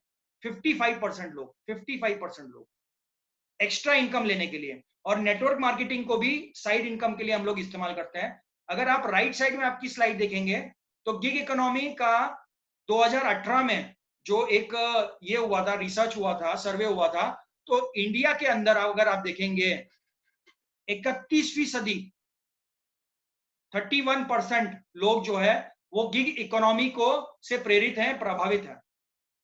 इंडिया सेकंड नंबर पे आ रहा है अभी, 2018 की बात कर रहा हूं मैं, right. So gig economy is something which is a winning industry. अगला जो है विनिंग इंडस्ट्री वो है स्टॉक मार्केट।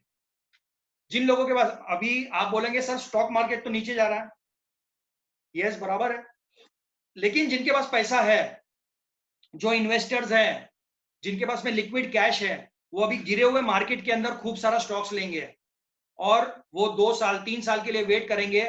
जो स्टॉक आज उन्होंने 200 रुपए में लिया है वो 2-3 साल के बाद में 2000 रुपए का होने वाला है। तो ये स्टॉक मार्केट जो है ये बहुत अच्छा मार्केट है, ये विनिंग इंडस्ट्री है। जो अच्छा अपना रिसर्च करके, प्रॉपरली प्लानिंग करके, जिसके पास पैसा है, लिक्विड कैश है, वो डेफिनेटली इन्वेस्टर्स के लिए ये बहुत बढ़िया विनिंग इंडस्ट्री है अभी फिलहाल स्टॉक मार्केट। अगली जो इंडस्ट्री है वो है home gardening and hydroponics. Hydroponics, home gardening, आज पूरा जमाना, पूरी दुनिया जो है ऑर्गेनिक फार्मिंग की तरफ जा रही है। लोगों को ऑर्गेनिक खाना चाहिए, लोगों को शुद्ध खाना चाहिए, जैविक खाना चाहिए। तो ये एक फैमिली है, बहुत फेमस फैमिली है, ये ऑर्गेनिक फार्मिंग कर रहे हैं। ऑर्गेनिक फार्मिंग के लिए आपको बहुत ज्यादा लैंड की जरूरत नहीं है, इसके अंदर बहुत ज्यादा आपको साधन संसाधन की जरूरत नहीं है, और आप इसकी जो ये होती है, इसकी जो आपको आय होती है, इसकी जो मतलब इनकम होती है, ये भी बहुत ज्यादा होती है। मान लीजिए आप एक केमिकल का गेहूं मान लीजिए 30 रुपए किलो आ रहा है, तो जो जैविक आएगा वो आपको 90 रुपए तक का आता है। एग्जाम्पल बता रहा हूं मैं, मतलब आई एम नॉट श्योर, बस आई एम टेलिंग यू कि 3 गुना रेट ज्यादा। तो वैसे ही सब्जियों के भी रेट जो है जैविक वो ज्यादा मिलते हैं। तो home gardening is a very very bright and a very winning industry. आज के जमाने में सब लोग घर बैठे हैं, तो क्यों ना हम लोग सभी लोग घर में ही खाना, हमारी सब्जियां उगाएं, हम घर में ही चीजों को हम लोग उगा के हम लोग यूज करें। तो हाइड्रोफोनिक्स का जो है ये बहुत ही बड़ी इंडस्ट्री है आने वाले समय में। Online coaching and training, yes, ये बहुत बड़ी आने वाले समय की बहुत बड़ी इंपॉर्टेंट इंडस्ट्री है, विनिंग इंडस्ट्री है। आज मैं जैसे आपको ऑनलाइन ट्रेनिंग दे रहा हूं, तो आप भी कल उठ के जब आप भी बहुत अच्छा आपको नॉलेज आ जाएगा, आपके अंदर भी वो एक काबिलियत आ जाएगी, आपके अंदर भी वो कौशल आ जाएगा, तो आप भी ऑनलाइन कोचिंग और ट्रेनिंग कर सकते हो। आप फेसबुक पे द्वारा, आप जूम के द्वारा, आप वर्क प्लेस के द्वारा, आप माइक्रोसॉफ्ट ऑफिस के द्वारा, ऐसी कई सारी चीज जगहें हैं माइक्रोसॉफ्ट वर्क प्लेस के जरिए आप ट्रेनिंग दे सकते हैं और कुछ घंटों की आप फीस चार्ज कर सकते हैं। बहुत से ट्रेनर्स हैं जो घंटों की हजारों में ये करते हैं। आज अगर आप देखेंगे डॉक्टर आनंद बाजपेयी जी, प्रेम कुमार जी, जितने भी बाहर से ट्रेनर्स लेके आए थे, वो लोग ने कुछ घंटे बात करने का उन्होंने चार्ज लिया। किसी का 15,000 रुपए चार्ज है 1 घंटे बात करने का, किसी का 20,000 है, किसी का 30,000 है। तो आज ऑनलाइन कोचिंग एंड ट्रेनिंग भी जो है वो भी एक बहुत बड़ा बिजनेस है। आने वाले समय में ये बहुत बड़ा बिजनेस होने वाला है। अगला है मेंटल हेल्थ इंडस्ट्री। यस, ये जो समस्या से हम लोग जूझ रहे हैं, लोगों की जॉब्स जा रही है, लोगों के धंधे बंद हो गए हैं, तो लोगों को स्ट्रेस हो गया है, लोग पागल हो जा रहे हैं, उनको समझ में नहीं आ रहा कि क्या करना है। तो जो मेंटल हेल्थ की इंडस्ट्री है, जो साइकेट्रिस्ट लोग है, जो ये एरिया में काम करते हैं, जो हीलर्स है, जो काउंसलर्स हैं, उनके लिए एक बहुत बड़ा अच्छा इंडस्ट्री है। बहुत आने वाले समय में उनका बहुत अच्छा काम चलेगा, क्योंकि लोग परेशान हैं, हताश हैं, डरे हुए हैं, स्ट्रेस में हैं। तो ये सारी चीजें जो है ये मेंटल हेल्थ को जो है डिटोरिएट करती है, और इस वजह से ये इंडस्ट्री जो है आने वाले समय में बहुत बड़ी, बहुत शानदार इंडस्ट्री होने वाली है। अगली जो इंडस्ट्री है वो है ऑल्टरनेट एनर्जी वाली। सोलार सिस्टम जो है, विंड एनर्जी, ये जो आने वाले समय की विनिंग इंडस्ट्रीज है। क्यों? क्योंकि पूरा जो अभी वर्ल्ड है, जो प्रकृति है, वो जा रही है अपने आप को क्योरिंग की तरफ, अपने आप को हीलिंग की तरफ। तो गवर्नमेंट्स जो है, जो बड़े-बड़े एनजीओज है, जो बड़े-बड़े ऑर्गेनाइजेशंस है, वो भी अभी उनको भी समझ में आ गया है कि भैया हम जो है ये नेचर के साथ में खिलवाड़ नहीं कर सकते हैं। कार्बन फुटप्रिंट अभी गिरेगा और अब ग्रीन एनर्जी की तरफ जो है ये बहुत बड़ा रेवोल्यूशन आने वाला है। तो अल्टरनेट एनर्जी बहुत बड़ा इंडस्ट्री होने वाला है। इंश्योरेंस सेक्टर, यस, इंश्योरेंस जो है बहुत बड़ी इंडस्ट्री होने जा रही है। इंश्योरेंस क्यों? क्योंकि सभी लोग बीमार पड़ रहे हैं। अब सबसे ज्यादा जो कोरोना का अटैक हुआ है वो उन लोगों की जान गई है जिनको हार्ट की प्रॉब्लम थी, जिनको डायबिटीज था, जिनको बीपी था, जिसको किडनी का प्रॉब्लम था, जिसको कुछ और प्रॉब्लम थी। अब हुआ ये है कि उन लोग ने, बहुत से लोगों ने इंश्योरेंस नहीं कराया था। अब उन लोग को समझ में आ गया कि भैया नहीं, इंश्योरेंस कराना सही है। अगर आप टीवी देख रहे होंगे तो कोविड इंश्योरेंस भी आ गया है। कुछ कुछ कंपनीज तो कोरोना के लिए इंश्योरेंस दे रही है। देखा है आपने, टीवी पे देखा है कोविड इंश्योरेंस हो रहा है। कोविड के लिए बहुत सारी कंपनीज जो है वो इंश्योरेंस दे रही है। तो इंश्योरेंस इंडस्ट्री जो है, तो ये होगा क्या कि बिजनेस को इंश्योर कराएंगे लोग, क्योंकि अभी लोगों को ये समझ में आ गया कि भैया बिजनेस का भी कोई पता नहीं है, तो अपने बिजनेसों को इंश्योर कराएंगे, अपनी फिल्मों को इंश्योर कराएंगे, अपनी गाड़ियों को वगैरह तो इंश्योर कराते हैं, हेल्थ इंश्योरेंस कराएंगे, बॉडी इंश्योरेंस कराएंगे। ये सारी चीजें अभी इंश्योरेंस का जो है आने वाले समय में, मेरा कहने का मतलब है कि काम अच्छा होने वाला है। Alternative medicine, yes, Ayurveda, homeopathy, यूनानी का जमाना आ गया है। एलोपैथी के अलावा अब लोगों को दूसरी पैथी में जाने का, दूसरी पैथी में प्रिवेंशन और क्योर ढूंढने का उनका मन बन चुका है। आज आप देखें आईएमसी में हम भी जो है आयुर्वेदा को प्रमोट कर रहे हैं, तो हमारे लिए ये बहुत इंपॉर्टेंट है। तो अभी तक जो अगर आपने देखी इंडस्ट्रीज में, उसमें सबसे पहली चीज आ गई गिग इकोनॉमी, और दूसरा हमारे मतलब की चीज है ऑल्टरनेटिव मेडिसिन। आईएमसी भी ऑल्टरनेटिव मेडिसिन में काम कर रही है, ये बात समझ लीजिए। हम भी आयुर्वेदा में काम कर रहे हैं। तो आयुर्वेदिक मेडिसिन का आने वाले समय में बोलबाला होने वाला है। अगला है ऑनलाइन गेमिंग। यस, घर बैठे बैठे ऑनलाइन गेमिंग का बहुत बड़ा मार्केट है। ऑलरेडी ये $1 बिलियन इंडस्ट्री है, लेकिन आने वाले समय में घर में बैठे बैठे लोग और गेमिंग की तरफ आकर्षित होंगे। नेक्स्ट है हेल्थ केयर। बहुत भयंकर होने वाला है हेल्थ केयर। हम लोग जो काम कर रहे हैं वो प्रिवेंटिव हेल्थ में काम कर रहे हैं, लेकिन health care industry, hospitals, clinics, OPTs, ये आने वाले समय में इसकी इंडस्ट्री बहुत बड़ी होने वाली है। ये इंडस्ट्री ऐसी इंडस्ट्रीज है जो कभी बंद नहीं होगी, इनके ऊपर कोई इफेक्ट नहीं आने वाला है। आज भी लॉकडाउन के समय में भी किसी को ऑपरेशन कराना है तो वो जाता ही है, किसी को डायबिटीज है, बीपी है, हार्ट प्रॉब्लम है, सर्जरी करवानी है तो वो जा ही रहा है। समझ रहे हैं? तो हेल्थ इंडस्ट्री जो है हमेशा आगे रहेगी। अफिलिएट मार्केटिंग, अफिलिएट मार्केटिंग मतलब आप ऑनलाइन जो है किसी और के प्रोडक्ट्स बेचते हैं। ये बहुत ही डीप सब्जेक्ट है, इसके अंदर मैं ज्यादा नहीं जाऊंगा। मतलब आप यूट्यूब चैनल चला रहे हैं और आपने आपके चैनल पे आपका सब्सक्रिप्शन बहुत ज्यादा है, सब्सक्राइबर्स बहुत ज्यादा है, तो आपने किसी थर्ड पार्टी के प्रोडक्ट को आपने क्या कहते हैं रेकमेंड किया, तो वो आपको अफिलिएट एक फी देते हैं, तो वो उसके अंदर नहीं जाएंगे। लेकिन अफिलिएट मार्केटिंग भी जो है ये बहुत बड़ा मार्केट है। डाटा साइंसेस, डाटा साइंसेस आने वाले समय की ये है जो आर्टिफिशियल इंटेलिजेंस की बात करते हैं हम, एल्गोरिदम की बात करते हैं, जो structures and analysis and programming, ये बहुत बड़ा एक मार्केट है, बहुत बड़ा इसका टर्नओवर होने वाला है आने वाले समय में। तो ये जो है ये भी आने वाले समय की एक बहुत ही विनिंग इंडस्ट्री है। स्पिरिचुअल साइंसेस, स्पिरिचुअल साइंसेस में क्या आ गया? Vastu, healing, tarot, astro.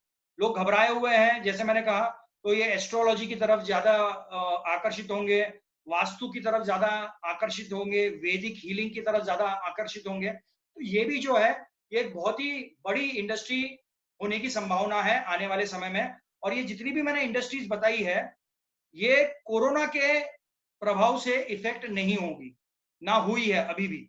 अभी भी इनको, ये इंडस्ट्रीज को कोई फर्क नहीं पड़ा है, ये अपना काम कर रही है और इनका काम बढ़ते ही जा रहा है।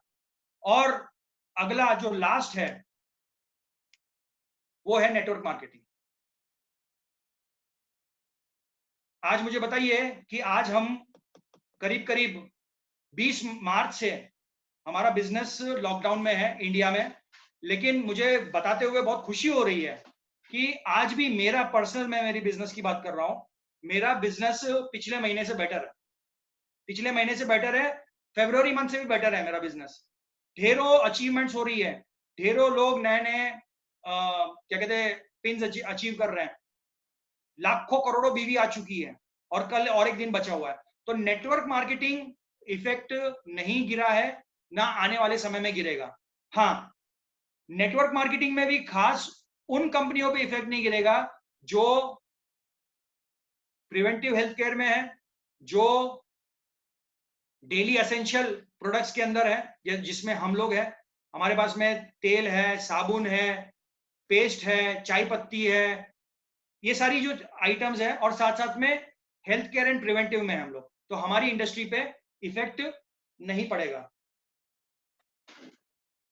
20 मिनट है मेरे पास में और मैं 15 मिनट में इसको खत्म करूंगा फटाफट। मैं आगे जो आपको स्लाइड दिखा रहा हूं, मैं आपको दिखाने की कोशिश कर रहा हूं जॉब, ट्रेडिशनल बिजनेस और network marketing. Job, traditional business और नेटवर्क मार्केटिंग में क्या अंतर है, ऐसे 42 पॉइंट्स है जिससे आपको समझ में आ जाएगा कि नेटवर्क मार्केटिंग ही क्यों आने वाले समय का सेफ सिक्योर्ड बिजनेस है और क्यों हमें नेटवर्क मार्केटिंग को बहुत सीरियसली सोचना चाहिए।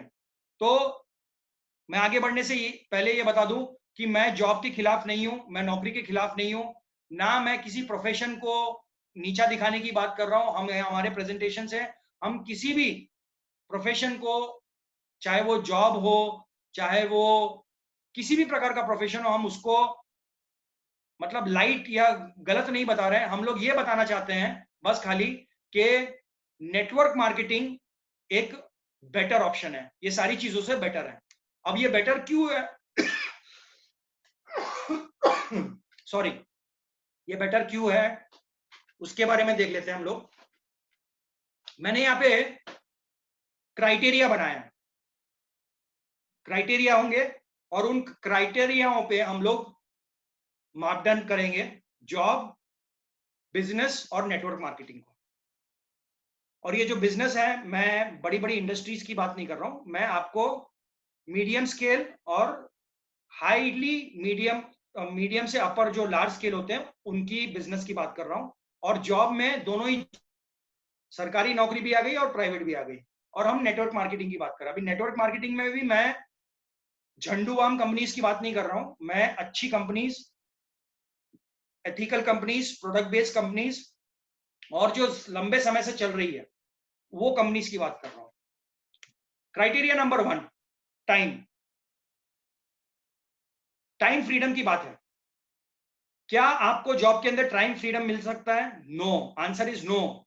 आपको टाइम फ्रीडम नहीं है। आपका जॉब में अगर आपका बॉस बोलता है कि तुम्हें सवेरे 7 बजे आना है तो आना है, तुमको शाम शाम को 9 बजे जाना है तो जाना है, तुमको ओवर टाइम करना है तो करना है, तुमको छुट्टी नहीं मिलेगी तो नहीं मिलेगी। वैसे ही बिजनेस में भी कोई टाइम फ्रीडम नहीं है। अगर आपका, मान लीजिए आपका बिजनेस है कपड़ों का, और अगर आपका होली, दिवाली, दशहरा, कोई आपका कोई पंडगा है या कोई आपकी कोई फेस्टिवल है, तो आपको हो सकता है कि दुकान आपको 16-18 घंटे खोल के रखनी पड़े, जब तक ग्राहक आते जा रहे हैं आपको खोल के रखना पड़े। मतलब मैं आपको खाली एग्जांपल दे रहा हूँ, मतलब मिठाई की दुकान है तो हो सकता है आपको बिजनेस जो है जब चल रहा है तो धड़ल्ले से चल रहा है और जब नहीं चल रहा तो नहीं चल रहा है। तो कहने का मतलब है कि टाइम आपके पास में, टाइम का फ्रीडम नहीं है, लेकिन हाँ नेटवर्क मार्केटिंग में आपको एक समय के बाद में टाइम फ्रीडम मिलता है, वो फैक्ट है। एक समय ऐसे आ जाएगा, हो सकता है उसको 2 साल लगे, 3 साल लगे, लेकिन हमूमन मैंने देखा है कि 6 से 7 साल तक अच्छा काम करने के बाद में आप नेटवर्क मार्केटिंग में भी टाइम फ्रीडम पूरी तरीके से प्राप्त कर लेते हो। अब टाइम फ्रीडम का मतलब यह है कि जब आपकी मर्जी तब आप काम करो, आपकी जब मर्जी नहीं है तब आप काम मत करो। ठीक बात है। दूसरा, इन्वेस्टमेंट। क्राइटेरिया है इन्वेस्टमेंट। जॉब में आपको इन्वेस्टमेंट करनी पड़ती है, नहीं करनी पड़ती है। बिजनेस में यस, आपको एक बड़ी आय मतलब बड़ी आय कमाने के लिए आपको बड़ा इन्वेस्टमेंट करना पड़ेगा। अगर आप छोटा बिजनेस खोलते हो तो छोटी आपकी लागत होगी, लेकिन आप बड़ा बिजनेस कर रहे हो और बहुत बड़ी आपको प्रॉफिट की अपेक्षा है तो आपको यस, आपकी इन्वेस्टमेंट लागत बहुत बड़ी रहेगी। नेटवर्क मार्केटिंग मैं कहूंगा कि यस, छोटी आपको लगानी पड़ती है इन्वेस्टमेंट। वो भी इन्वेस्टमेंट कहाँ लगानी पड़ती है? आपको मीटिंग्स में जाने की टिकट हो सकती है, किताबें खरीदने की आपकी हो सकती है, कभी आप स्टार्टिंग में जब काम कर रहे हो तो किसी को प्लान दिखाने गए तो पेट्रोल डलवाने का आपका इन्वेस्टमेंट हो सकता है, किसी के साथ में बैठ के चाय पी रहे हो तो वो आपका इन्वेस्टमेंट हो सकता है। लेकिन यहाँ पे आपको एक बार में लाखों करोड़ों रुपए लगाने की जरूरत नहीं है नेटवर्क मार्केटिंग में। अगर आप बिजनेस में देखें तो डेफिनेटली यस, बहुत बड़ी आपको लगानी पड़ती है। नॉलेज आपको जॉब में डेफिनेटली यस आपको चाहिए। आपको पूरा जॉब का, आप अगर एमबीए हो, एमसी हो, आप इंजीनियर हो, आप जो भी हो, जो भी जॉब कर रहे हो, आपको पूरा नॉलेज, आपको जॉब स्टार्ट करने के पहले वो काम का नॉलेज रखना बहुत जरूरी है। वैसे ही बिजनेस में भी है कि आपको जो भी बिजनेस स्टार्ट कर रहे हो, आप सैनिटरी वेयर का स्टार्ट कर रहे हो, आप स्टेशनरी वेयर का स्टार्ट कर रहे हो, आप कपड़ों का काम कर रहे हो, आप जो भी काम कर रहे हो, आपको नॉलेज होना जरूरी है वो धंधे का। लेकिन नेटवर्क मार्केटिंग में आपको आते समय, मतलब एंट्री पॉइंट पे आपको नॉलेज होने की जरूरत नहीं है। यस, आगे बढ़ने के लिए, नेटवर्क मार्केटिंग में आगे बढ़ने के लिए डेफिनेटली यस, आपको नॉलेज को गेन करते रहना पड़ेगा। मतलब एंट्री के लिए नॉलेज की जरूरत नहीं है। अगर आप जॉब में या बिजनेस में एंट्री होने के लिए भी आपको ढेर सारी नॉलेज होना अनिवार्य है। चौथा है रिस्क। यस, जॉब के अंदर रिस्क है, कभी भी आपका जॉब छीना जा सकता है, कभी भी आपको पिंक स्लिप दी जा सकती है, कभी भी आपका बॉस आपको बोल सकता है कि भैया तुम्हारी जरूरत हमको नहीं है, अब घर बैठो। वैसे ही ट्रेडिशनल बिजनेस में भी अगर आपकी लागत बहुत बड़ी लगी है तो कोई गारंटी नहीं है कि आपका बिजनेस सक्सेसफुल होगा और आपका बिजनेस चल पड़ेगा और आपको पूरा जो आपकी लागत है वो भी निकल जाएगी और प्रॉफिट भी आएगा। मैं आपको एक आंकड़े बता देता हूं कि जितने भी बिजनेस खुलते हैं, जो भी बिजनेस होते हैं, छोटे मोटे जो भी बिजनेस होते हैं, वो पहले 5 साल के अंदर बंद हो जाते हैं। वो अपना पहला 5 साल भी कंप्लीट नहीं करते हैं और बचे हुए जो 20% बिजनेस है वो आने वाले 5 साल में बंद हो जाएंगे। मतलब जो भी बंदा बिजनेस स्टार्ट करता है उसके अंदर 80% बिजनेस जो है, 100 में से 80 बिजनेस 5 साल में बंद हो जाएंगे। जो 20% बचे हुए हैं उसमें से 80% आने वाले 5 साल के अंदर बंद हो जाएंगे। तो बहुत कम बिजनेस जो है वो प्रॉफिटेबली चलते हैं। तो रिस्क डेफिनेटली है क्योंकि आय लागत बहुत बड़ी लगी है। नेटवर्क मार्केटिंग में क्या रिस्क है आपका? आपने 1000 बीवी का प्रोडक्ट खरीदा है एमसी का, आपने यूज कर लिया, आपको अच्छे नहीं लगे तो मत यूज करो, खत्म हो गई बात। क्या आपका रिस्क है? कुछ भी रिस्क नहीं है, राइट? तो रिस्क कुछ भी नहीं है यहाँ पे। ऑफिस स्पेस, हाँ, जॉब में ऑफिस स्पेस नहीं चाहिए आपको, कोई ऑफिस नहीं चाहिए, मतलब जहां पे आप जॉब कर रहे हो ऑब्वियसली आपके बॉस को लगेगा लेकिन आपको नहीं लगेगा अगर आप जॉब में हो। लेकिन अगर आपका बिजनेस है, आपकी दुकान है, किराने की दुकान है, आपकी नाई की दुकान है, आपकी कपड़े की दुकान है, आपकी स्टेशनरी दुकान है, आपका जो भी दुकान है, तो आपको रेंट लगेगा, ऑफिस स्पेस लगेगा, उसका मेंटेनेंस लगेगा, उसका बोर्ड लगाना पड़ेगा, वो सारी चीजें रहेगी। नेटवर्क मार्केटिंग में ऑफिस स्पेस की जरूरत नहीं है आपको, आप घर बैठे अपना घर से काम कर सकते हो। Criteria number 6, saving. जॉब में आपकी क्या सेविंग होती है? हैंड टू माउथ होते हैं। 15,000 रुपए की सैलरी है और 20,000 रुपए की लोन चल रही है, 20,000 की ईएमआई चल रही है। 25,000 रुपए की सैलरी है, 35,000 रुपए का लोन चल रहा है, ईएमआई चल रही है। बिजनेस में भी कहाँ होती है सेविंग? हैंड टू माउथ चल रहा है, बहुत भयंकर मतलब परिस्थिति में है बिजनेस, मतलब जो मतलब हैंड टू माउथ बोलते हैं उस तरीके की। लेकिन यस, नेटवर्क मार्केटिंग में आप डे 1 से सेविंग कर सकते हो, आप फर्स्ट मंथ से सेविंग कर सकते हो। तो सेविंग के माध्यम में भी नेटवर्क मार्केटिंग आगे है। 7th criteria, dream car. जो जॉब है, जो जॉब वाला बंदा है, अगर उसकी ड्रीम कार जैगवार है तो क्या ले सकता है? मैं ये नहीं बोल रहा हूं बड़े बड़े वाइस प्रेसिडेंट्स और सीईओ की बात नहीं कर रहा हूं मैं। एक एग्जीक्यूटिव जॉब के अंदर है, एक लोअर लेवल की जॉब है, जो 20-25 हजार रुपए, 30,000 रुपए कमा रहा है, 50,000 रुपए की जिसकी नौकरी है, वो क्या कभी रोल्स रॉयस ले सकता है? लेने की सोच सकता है? कभी ऑडी लेने की सोच सकता है, कभी BMW लेने की सोच सकता है, नहीं हो सकता। वैसे ही ट्रेडिशनल बिजनेस में भी, हाँ वो ट्रेडिशनल बिजनेसमैन ले सकता है गाड़ी, 10, 12, 15 हजार रुपए की ले सकता है, लेकिन नेटवर्क मार्केटिंग में आपकी रियली जो ड्रीम कार है, और ड्रीम कार में छोटी मोटी कार की बात नहीं कर रहा हूं, मैं बात कर रहा हूं पोर्श जैसी गाड़ी की, मैं बात कर रहा हूं फैंटम रोल्स रॉयस जैसी गाड़ियों की, मैं बात कर रहा हूं जैगवार जैसी गाड़ियों की जो करोड़ों रुपए की आती है। तो यस, नेटवर्क मार्केटिंग में संभव है, हमारी कंपनी में ली है, बहुत सारे लोगों ने ली है, और आप भी नेटवर्क मार्केटिंग में ले सकते हो। बिजनेस में आपको करोड़ों रुपए, लाखों रुपए लगाने के बाद में अगर वो प्रॉफिट से आपने ड्रीम कार ली तो क्या मतलब है?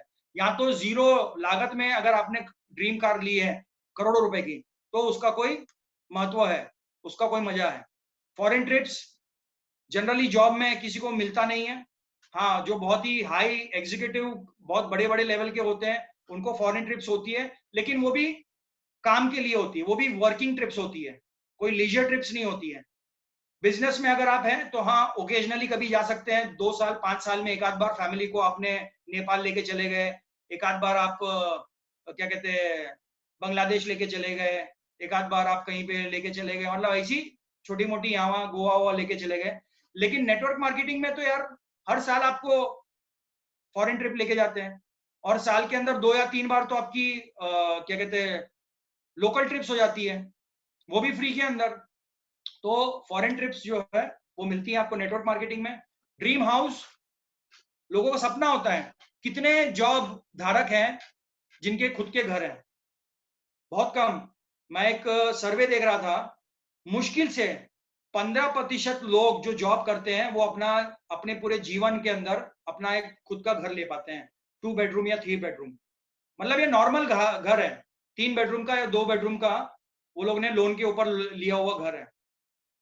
बिजनेस में है तो हाँ, हो सकता है आपका अच्छा मेंशन हो, बंगला बना सकते हो सकता है, लेकिन नेटवर्क मार्केटिंग में डेफिनेटली ड्रीम हाउस आप ले सकते हो। आप 1, 2, 3, 5 एकड़ पे आप घर बना सकते हो। मैंने तो नेटवर्क मार्केटिंग में देखा है लोगों को, जानता हूं ऐसे लोगों को जिन्होंने अपने अपने आइलैंड्स खरीद के रखे हुए हैं, उनके बड़े बड़े विशाल आइलैंड्स पे एकड़ एकड़ जमीनों पे उनके घर है, उनकी हवेलियां बनी हुई है। तो ड्रीम हाउस उसे कहते हैं जहाँ पे 10-10 आपके बेडरूम है, आपका जबरदस्त स्विमिंग पूल है, लॉन है, उसके अंदर फाउंटेन लगे हुए हैं, उसके अंदर थिएटर बने हुए हैं, उसके अंदर बैडमिंटन कोर्ट है, उसके अंदर लॉन टेनिस कोर्ट है, उसमें जिम है आपका, उसके अंदर आपका जो लोगों के लिए बैठने के लिए, बिजनेस कॉन्फ्रेंस करने के लिए आपके पास जगह है, तो उसको बोलते हैं ड्रीम हाउस। ठीक है, तो वो नेटवर्क मार्केटिंग से आप डेफिनेटली ले सकते हो। फाइनेंशियल फ्रीडम जॉब में नहीं है, डेफिनेटली नहीं है, बिजनेस में भी नहीं है। नो ट्रेडिशनल बिजनेस में फाइनेंशियल फ्रीडम नहीं है। यस, नेटवर्क मार्केटिंग में आपको फाइनेंशियल फ्रीडम मिलेगी, मतलब काम करने के लिए, पैसा कमाने के लिए आपको काम करने की जरूरत नहीं है। जिस दिन आपकी मर्जी नहीं है आप मत करो काम, आपको पैसा आते रहेगा। 11वां पॉइंट है choice of working hours. Job वालों को चॉइस ऑफ वर्किंग आवर्स नहीं है, बिजनेस वाले को भी उसकी दुकान का अगर समय है सुबह 10 बजे से शाम को 9 बजे तक, तो उसको जाना ही पड़ेगा झक मार के, चाहे उसको बुखार आए, चाहे उसका मन ना करे, उसका मूड ठीक ना, उसको जाना पड़ेगा। लेकिन नेटवर्क मार्केटिंग वालों के साथ में ऐसा नहीं है, उनकी जब मर्जी, भैया मेरे को 6 बजे होम मीटिंग करना है मैं 6 बजे करूंगा, मेरे को शाम को 9 बजे करना है मैं 9 बजे करूंगा, मेरे को दोपहर में 1 बजे जाके मेरे को कैनोपी लगानी है मैं कैनोपी लगाऊंगा, मेरे को शाम को 5 बजे जाके मेरे को कस्टमर को प्रोडक्ट देना है मैं शाम को 5, मतलब मेरी मर्जी है, मेरा चॉइस रहेगा कब मेरे को काम करना है। ठीक बात है। अगला है रिकग्निशन। रिकग्निशन या सम्मान, ये रेयरली मिलता है जॉब के अंदर। कुछ कुछ जगहों पे, कुछ कुछ कंपनीज का जो एक एनवायरनमेंट होता है वहां पे आपको डेफिनेटली रिकग्निशन मिलती है, रेयरली मिलती है। लेकिन पॉलिटिक्स ही इतनी होती है जॉब के अंदर कि आपको आपका बॉस भी नहीं देता है, ना आपको आपके कलीग्स देते हैं रिकग्निशन। ट्रेडिशनल बिजनेस में आपको आपकी पीठ थपथपाने वाला कोई नहीं है, आपको शाबाश बोलने वाला कोई नहीं है, आप ही खुद मालिक हो, आप ही राजा हो, आप ही प्रजा हो, सब आपको ही करने का है। लेकिन नेटवर्क मार्केटिंग में छोटे से छोटी लेवल को रिकग्नाइज किया जाता है, छोटे से छोटे एफर्ट को रिकग्नाइज किया जाता है, उनको सम्मानित किया जाता है, और एक बार नहीं बार बार किया जाता है। आज आप चेयरमैन बन गए हो, चेयरमैन बने थे कभी एक बार 2 साल 3 साल पहले, लेकिन जब भी आपको बुलाया जाता है, सम्मानित करके आपको स्टेज पे बुलाया जाता है और आपको फूल माला पहनाई जाती है। तो ये एक बार के एफर्ट के, एक बार के आपके अचीवमेंट को बार बार लगातार आपको जो सम्मान देने वाला एक ही एक इंडस्ट्री है, वो है नेटवर्क मार्केटिंग इंडस्ट्री। थोड़ा मैं फास्ट जाऊंगा अभी। लग्जरी लाइफस्टाइल, आपकी लग्जरी लाइफस्टाइल नहीं हो सकती है आपकी जॉब के अंदर। बिजनेस में यस नहीं है आपको, और नेटवर्क मार्केटिंग में आपकी लग्जरी लाइफस्टाइल है। लग्जरी गाड़ी में घूम रहे हो, लग्जरी कपड़े पहन रहे हो, लग्जरी जूते, महंगे जूते पहन रहे हो, चश्मे लगा रहे हो, गॉगल लगा रहे हो, बेल्ट पहन रहे हो, मतलब लग्जरी लाइफस्टाइल। एक सेलिब्रिटी वाली लाइफस्टाइल आपको नेटवर्क मार्केटिंग में मिलेगी। ड्रीम फुलफिलमेंट, आपके जो भी सपने हैं, आपका सपना है कि मैं मेरी बीवी के लिए इतना सोना खरीद लूं, मैं मेरे बच्चों को बेस्ट कॉलेज में स्कूल में पढ़ाऊं, मैं अपने बच्चों को फॉरेन एजुकेशन के लिए भेजूं, मैं मेरे माँ बाप को एक अच्छी सी ट्रिप पे भेजूं, मैं उनको एक पिलग्रिमेज पे भेजूं, मतलब जो भी आपके सपने हैं वो आप जॉब के अंदर नहीं पूरा कर सकते हो। जॉब के अंदर तो आप घुट घुट के मर जा रहे हो, आपको तो बॉस से और काम से ही फुर्सत नहीं मिल रही, तो आपके सपने देखने का समय ही नहीं है। हाँ, ड्रीम फुलफिलमेंट बिजनेस है, ट्रेडिशनल बिजनेस, उसमें हो सकते हैं आपके बड़ा घर लेने का, बड़ी जायदाद, जमीन जायदाद लेने का, ये हो सकता है। और डेफिनेटली नेटवर्क मार्केटिंग में बिग यस, डेफिनेटली आप अपने सपने पूरे कर सकते हो, लेकिन उसके लिए आपको 5 से 6 साल देने पड़ेंगे। पर्सनालिटी डेवलपमेंट, जो पर्सनालिटी में डेवलपमेंट की बात होती है, एटीट्यूड की बात होती है, जो ये सारी चीजें की बात होती है, स्पीकिंग की बात होती है, लोगों से व्यवहार करने की बात, जो पर्सनालिटी डेवलपमेंट होती है, वो ये जॉब में आप जब जुड़ते हो, कुछ अच्छी जगह पे, आप सेल्स में हो, मार्केटिंग में हो, तो वहां आपको ट्रेनिंग दी जाती है कि भैया आपको पर्सनालिटी डेवलपमेंट करनी पड़ेगी, बोलने का लहजा, उठने बैठने का लहजा, ये सारी चीजें सिखाई जाती है कई बार। बिजनेस में नहीं, भैया तुम सेठ हो, बनिया हो, तुम गए अपना बैठे हुए बिजनेस में बैठे हो, मुंह में खर्रा डाल के मार चबा चबा के बात कर रहे हो, तुमको सिगरेट पीने की आदत है, तुम बैठे हुए हो। मतलब कहने का मतलब है कि पर्सनालिटी डेवलपमेंट की जरूरत है नहीं बिजनेस, ट्रेडिशनल बिजनेस में। लेकिन नेटवर्क मार्केटिंग एक ऐसा व्यवसाय है जहां पे आपको बिजनेस पर्सनालिटी डेवलपमेंट के लिए भी आपको दिया जाता है मौका। 9 to 5 रूटीन, यस, एक जो रूटीन है 9 to 5 रूटीन, वो जॉब में भी होता है, ट्रेडिशनल बिजनेस में भी होता है। लेकिन मैंने जैसे बताया कि नेटवर्क मार्केटिंग में आपका खुद का चॉइस होता है कितने घंटे, कौन से घंटे काम करना है। तो 9 to 5 रूटीन नेटवर्क मार्केटिंग में नहीं है, मतलब एक बंदी बंदी सी जिंदगी आपको नेटवर्क मार्केटिंग में जीने की जरूरत नहीं है। अनलिमिटेड सक्सेस, भाई आपकी जॉब में एक लेवल तक ग्रोथ होगी, आपकी इनकम में, आपकी सैलरी में एक लेवल तक की ग्रोथ होगी। आप एक एग्जीक्यूटिव हो तो आपको 30, 35, 40, 50,000 रुपए मिलेंगे। आप एक सीनियर एग्जीक्यूटिव हो तो 75,000, 80,000, 90,000 मिलेंगे। आप वाइस प्रेसिडेंट की लेवल पे हो तो लाख, 1.5 लाख, 2 लाख मिलेंगे। लेकिन उसके ऊपर नहीं जा सकते हो आप। लेकिन नेटवर्क मार्केटिंग में आपकी जो है अनलिमिटेड इनकम और सक्सेस हो सकती है, अनलिमिटेड सक्सेस। आप जितना प्रयत्न करोगे, आप जितना सीखोगे, आप जितना अपने आप को झोंकोगे, आप जितना अपने आप को समर्पित करोगे, उतना ज्यादा आपको सक्सेस मिलेगी। इंस्टेंट सक्सेस जॉब में आपको नहीं मिलेगी, ना ही आपको ट्रेडिशनल बिजनेस में इंस्टेंट सक्सेस मिलेगी। लेकिन मैं जानता हूं बहुत से लोगों को जिनको नेटवर्क मार्केटिंग में इंस्टेंट सक्सेस मिली है। यहाँ पे यही एक जगह है जहां पे आपको इंस्टेंट सक्सेस मिलने के चांसेस बहुत ज्यादा है। मेकिंग न्यू फ्रेंड्स, जॉब में नो, ट्रेडिशनल बिजनेस में नो, नेटवर्क मार्केटिंग में यस। अलग अलग राज्यों में, अलग अलग प्रदेशों में, अलग अलग एरियाज में आप नए दोस्तों को बना सकते हैं और बहुत अच्छी फ्रेंडशिप कर सकते हैं। मैं नेटवर्क मार्केटिंग में मैंने ऐसे ऐसे दोस्त बनाए जिनको मैं कभी जानता नहीं था, लेकिन आज वो मेरे सबसे करीबी दोस्त है, मित्र है और मेरे परिवार जैसे हो गए। तो वो सिर्फ और सिर्फ नेटवर्क मार्केटिंग में हुआ है। गाइड और मेंटर, क्या आपको जॉब में गाइड या मेंटर मिलेगा? नहीं, आपकी टांग खींचने वाले मिलेंगे आपको जॉब के अंदर, आपको कोई आपको आगे बढ़ाने वाला नहीं मिलने वाला है। वैसे ही बिजनेस में भी, ट्रेडिशनल बिजनेस में भी आपका इतना कंपटीशन है कि आपको वहां पे कोई आपको गाइड करने वाला नहीं मिलना है। हाँ, अगर आपका खानदानी बिजनेस है, आपके बाप दादा के जमाने का बिजनेस है, तो अगर आपने वही ज्वाइन किया है तो हो सकता है कि आपके बाप आपको गाइड कर ले। लेकिन आपने खुद ने स्टार्ट किया है कोई ट्रेडिशनल बिजनेस, तो वहां पे ये संभावना नहीं है। लेकिन नेटवर्क मार्केटिंग में यस, आपको मेंटर मिलते हैं आपके अपलाइन के रूप में। आप उनको मेंटरिंग उनके साथ में कर सकते हैं, या बाहर के भी आप मेंटर खोज सकते हैं। सपोर्ट फॉर ग्रोथ, कोई नहीं है आपको जॉब के अंदर, कोई आपको ग्रोथ करने के लिए, सपोर्ट करने के लिए। वैसे ही बिजनेस में, ट्रेडिशनल बिजनेस में भी आपको सपोर्ट करने के लिए कोई भी नहीं है आपकी ग्रोथ को, आपको आगे बढ़ाने के लिए। लेकिन नेटवर्क मार्केटिंग में आपकी ग्रोथ के लिए कंपनी लगी हुई है, कंपनी के जो एरिया मैनेजर्स है वो लगे हुए हैं, आपके अपलाइन लगे हुए, आपकी टीम लगी हुई है, सभी लोग आपकी ग्रोथ के लिए सपोर्ट करने के लिए तैयार है। ये एक ही व्यवसाय है जहां पे आपको लोग चाहते हैं कि आप सफल हो। अनलिमिटेड कॉन्टैक्ट्स बना सकते हैं आप? नहीं है। जॉब के अंदर कहाँ है अनलिमिटेड कॉन्टैक्ट्स? जरूरत ही नहीं है। पहली बात तो भाई ऑफिस गए, ऑफिस के 4 कलीग से आपने कांटेक्ट की, दोस्ती बढ़ाई, आपके बॉस से आपने की, बस खत्म। यही दुनिया आपकी, मतलब 4 लोग घर में और 4 लोग आपके ऑफिस के अंदर, यही आपके कॉन्टैक्ट्स हैं। बिजनेस में भी भैया आपका जो सेल्स वाला है, परचेज वाला है, उनसे आपके कॉन्टैक्ट है क्या? जो हर ग्राहक आता है उससे आप रिश्ता बनाते हो, उससे कॉन्टैक्ट करते हो? कुछ नहीं है। लेकिन नेटवर्क मार्केटिंग में आप अनलिमिटेड कॉन्टैक्ट्स बना सकते हो, अनलिमिटेड दोस्त बना सकते हो। मोर टाइम विथ फैमिली,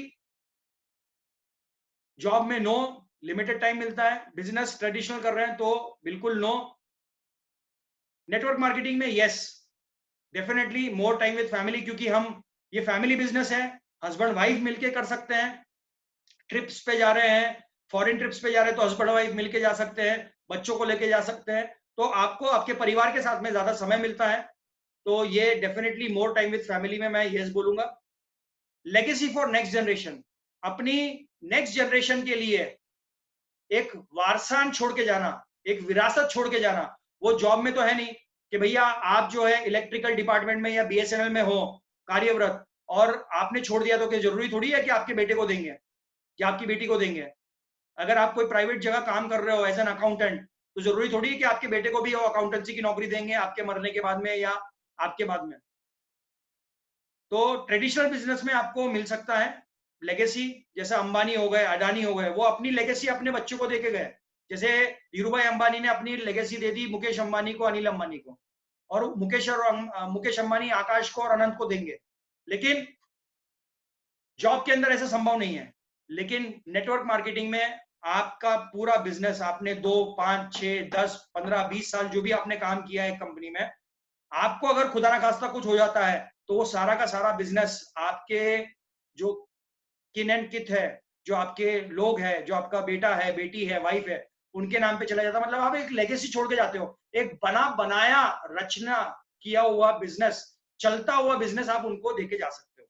तो लेगेसी डेफिनेटली होती है नेटवर्क मार्केटिंग में। 25वां पॉइंट है फाइनेंशियल सिक्योरिटी। जॉब में नो, ट्रेडिशनल बिजनेस में नो, नेटवर्क मार्केटिंग में yes. Boss culture and pressure, job में यस, ट्रेडिशनल बिजनेस में नो, नेटवर्क मार्केटिंग में नो। यहां पे आपका कोई भी बॉस नहीं है, आप आपके खुद बॉस हो। क्राइटेरिया नंबर 27, न्यू लर्निंग्स, नया नया सीखने का मौका रेयरली मिलता है, जॉब के अंदर रेयरली मिलता है। बिजनेस में तो कुछ भी जरूरत ही नहीं है, जैसा धंधा चल रहा है चलने दे भैया। लेकिन नेटवर्क मार्केटिंग में आपको मिलता है फ्रीक्वेंटली। रोज आप देखेंगे, रोज हम नई नई ट्रेनिंग्स कर रहे हैं, नया नया प्रेजेंटेशन दे रहे हैं, नया नया कंटेंट लेके आ रहे हैं आपके लिए। तो यहाँ पे आपको नया नया सीखने के लिए बहुत ज्यादा नेटवर्क मार्केटिंग में है। Extra income, extra income job में नहीं है भैया, आपकी जितनी सैलरी है वही आएगी। ट्रेडिशनल बिजनेस में कोई एक्स्ट्रा इनकम नहीं है। जो आपने माल बेचा, आपने एक शर्ट बेचा, उसके ऊपर आपको 50 रुपए मुनाफा होना वाला था, मुनाफा वही होगा। लेकिन यहाँ पे आपका नेटवर्क मार्केटिंग में एक्स्ट्रा इनकम है। कैसे? जो आपने टीम बनाई, उससे जो कमीशन आ रहा वो आपकी इनकम हो गई। जो आपने कस्टमर को माल बेचा, रिटेल प्रॉफिट, वो आपकी इनकम हो गई। बहुत से लोग तो टेस्टिंग करते करते पैसा कमा ले रहे हैं, वो QMR मशीन पे 50 रुपए पर पेशेंट ले रहे हैं। मतलब कि एक्स्ट्रा इनकम आपकी नेटवर्क मार्केटिंग में होती है।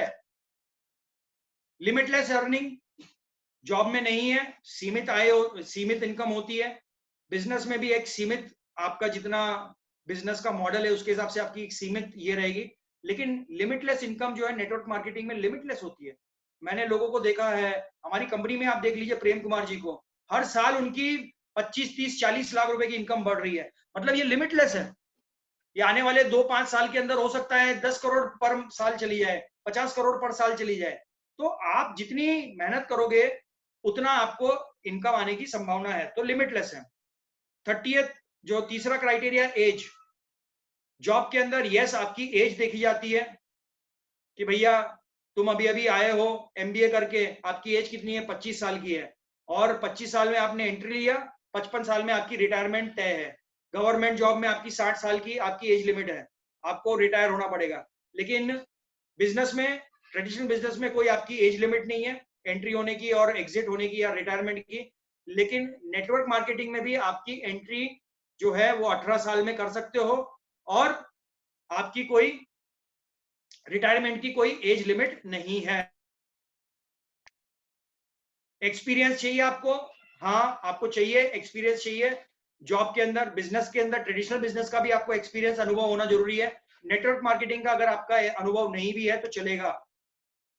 ग्लोबल रीच, जॉब के अंदर क्या आप पूरे विश्व में काम कर सकते हो? अगर आप एक जगह जॉब हो, कार्यरत हो, तो आप वहीं पे काम करोगे।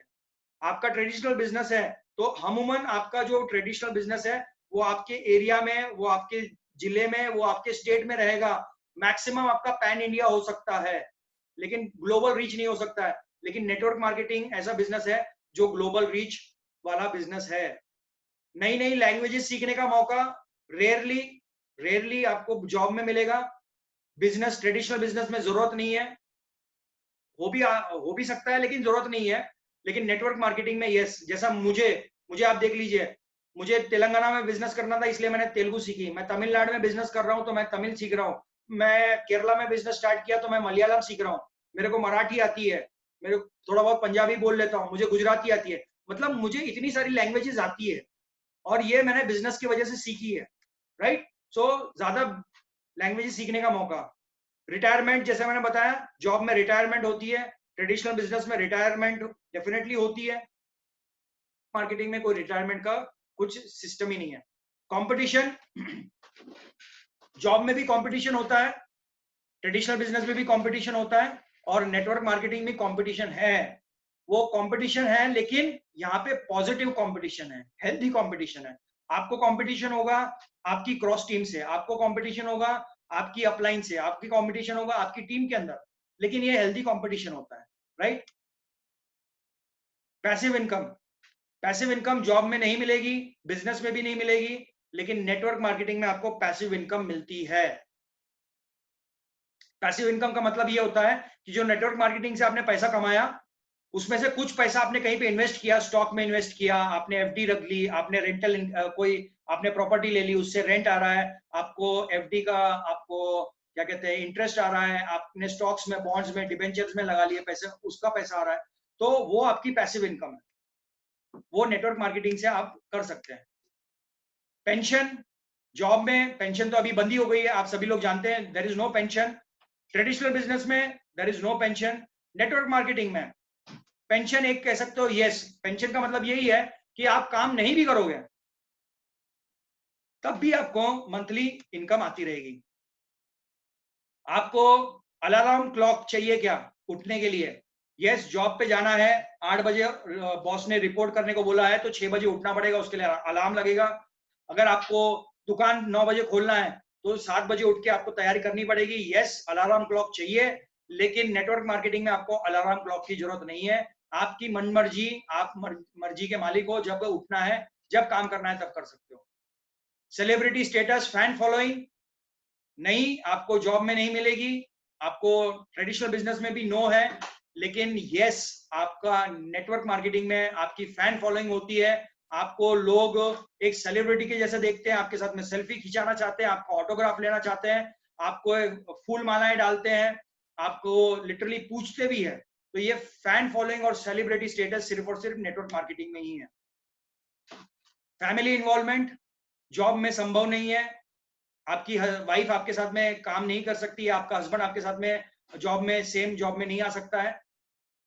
ट्रेडिशनल बिजनेस में रेयरली होता है कि हस्बैंड वाइफ साथ में काम कर रहे हैं, मतलब पूरा परिवार मिलकर काम कर रहा है।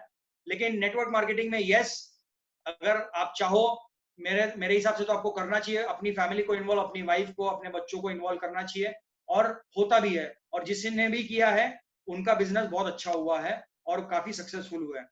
एजुकेशनल मेरिट्स, आपकी एकेडमिक्स क्या है, आप कितने ज्यादा आप मेरिटेड स्टूडेंट है कि नहीं है। तो जॉब में यस, अगर आपका मेरिट अच्छा है, आप बहुत अच्छे स्कोर्स लेके आए हैं, आपने बहुत अच्छा एग्जाम में परफॉर्म किया है, तो आपको जॉब पहले मिलेगा, आपको पहली प्राथमिकता दी जाएगी। तो यस है, एजुकेशनल मेरिट्स ट्रेडिशनल बिजनेस में जरूरत नहीं है, नेटवर्क मार्केटिंग में भी नो है।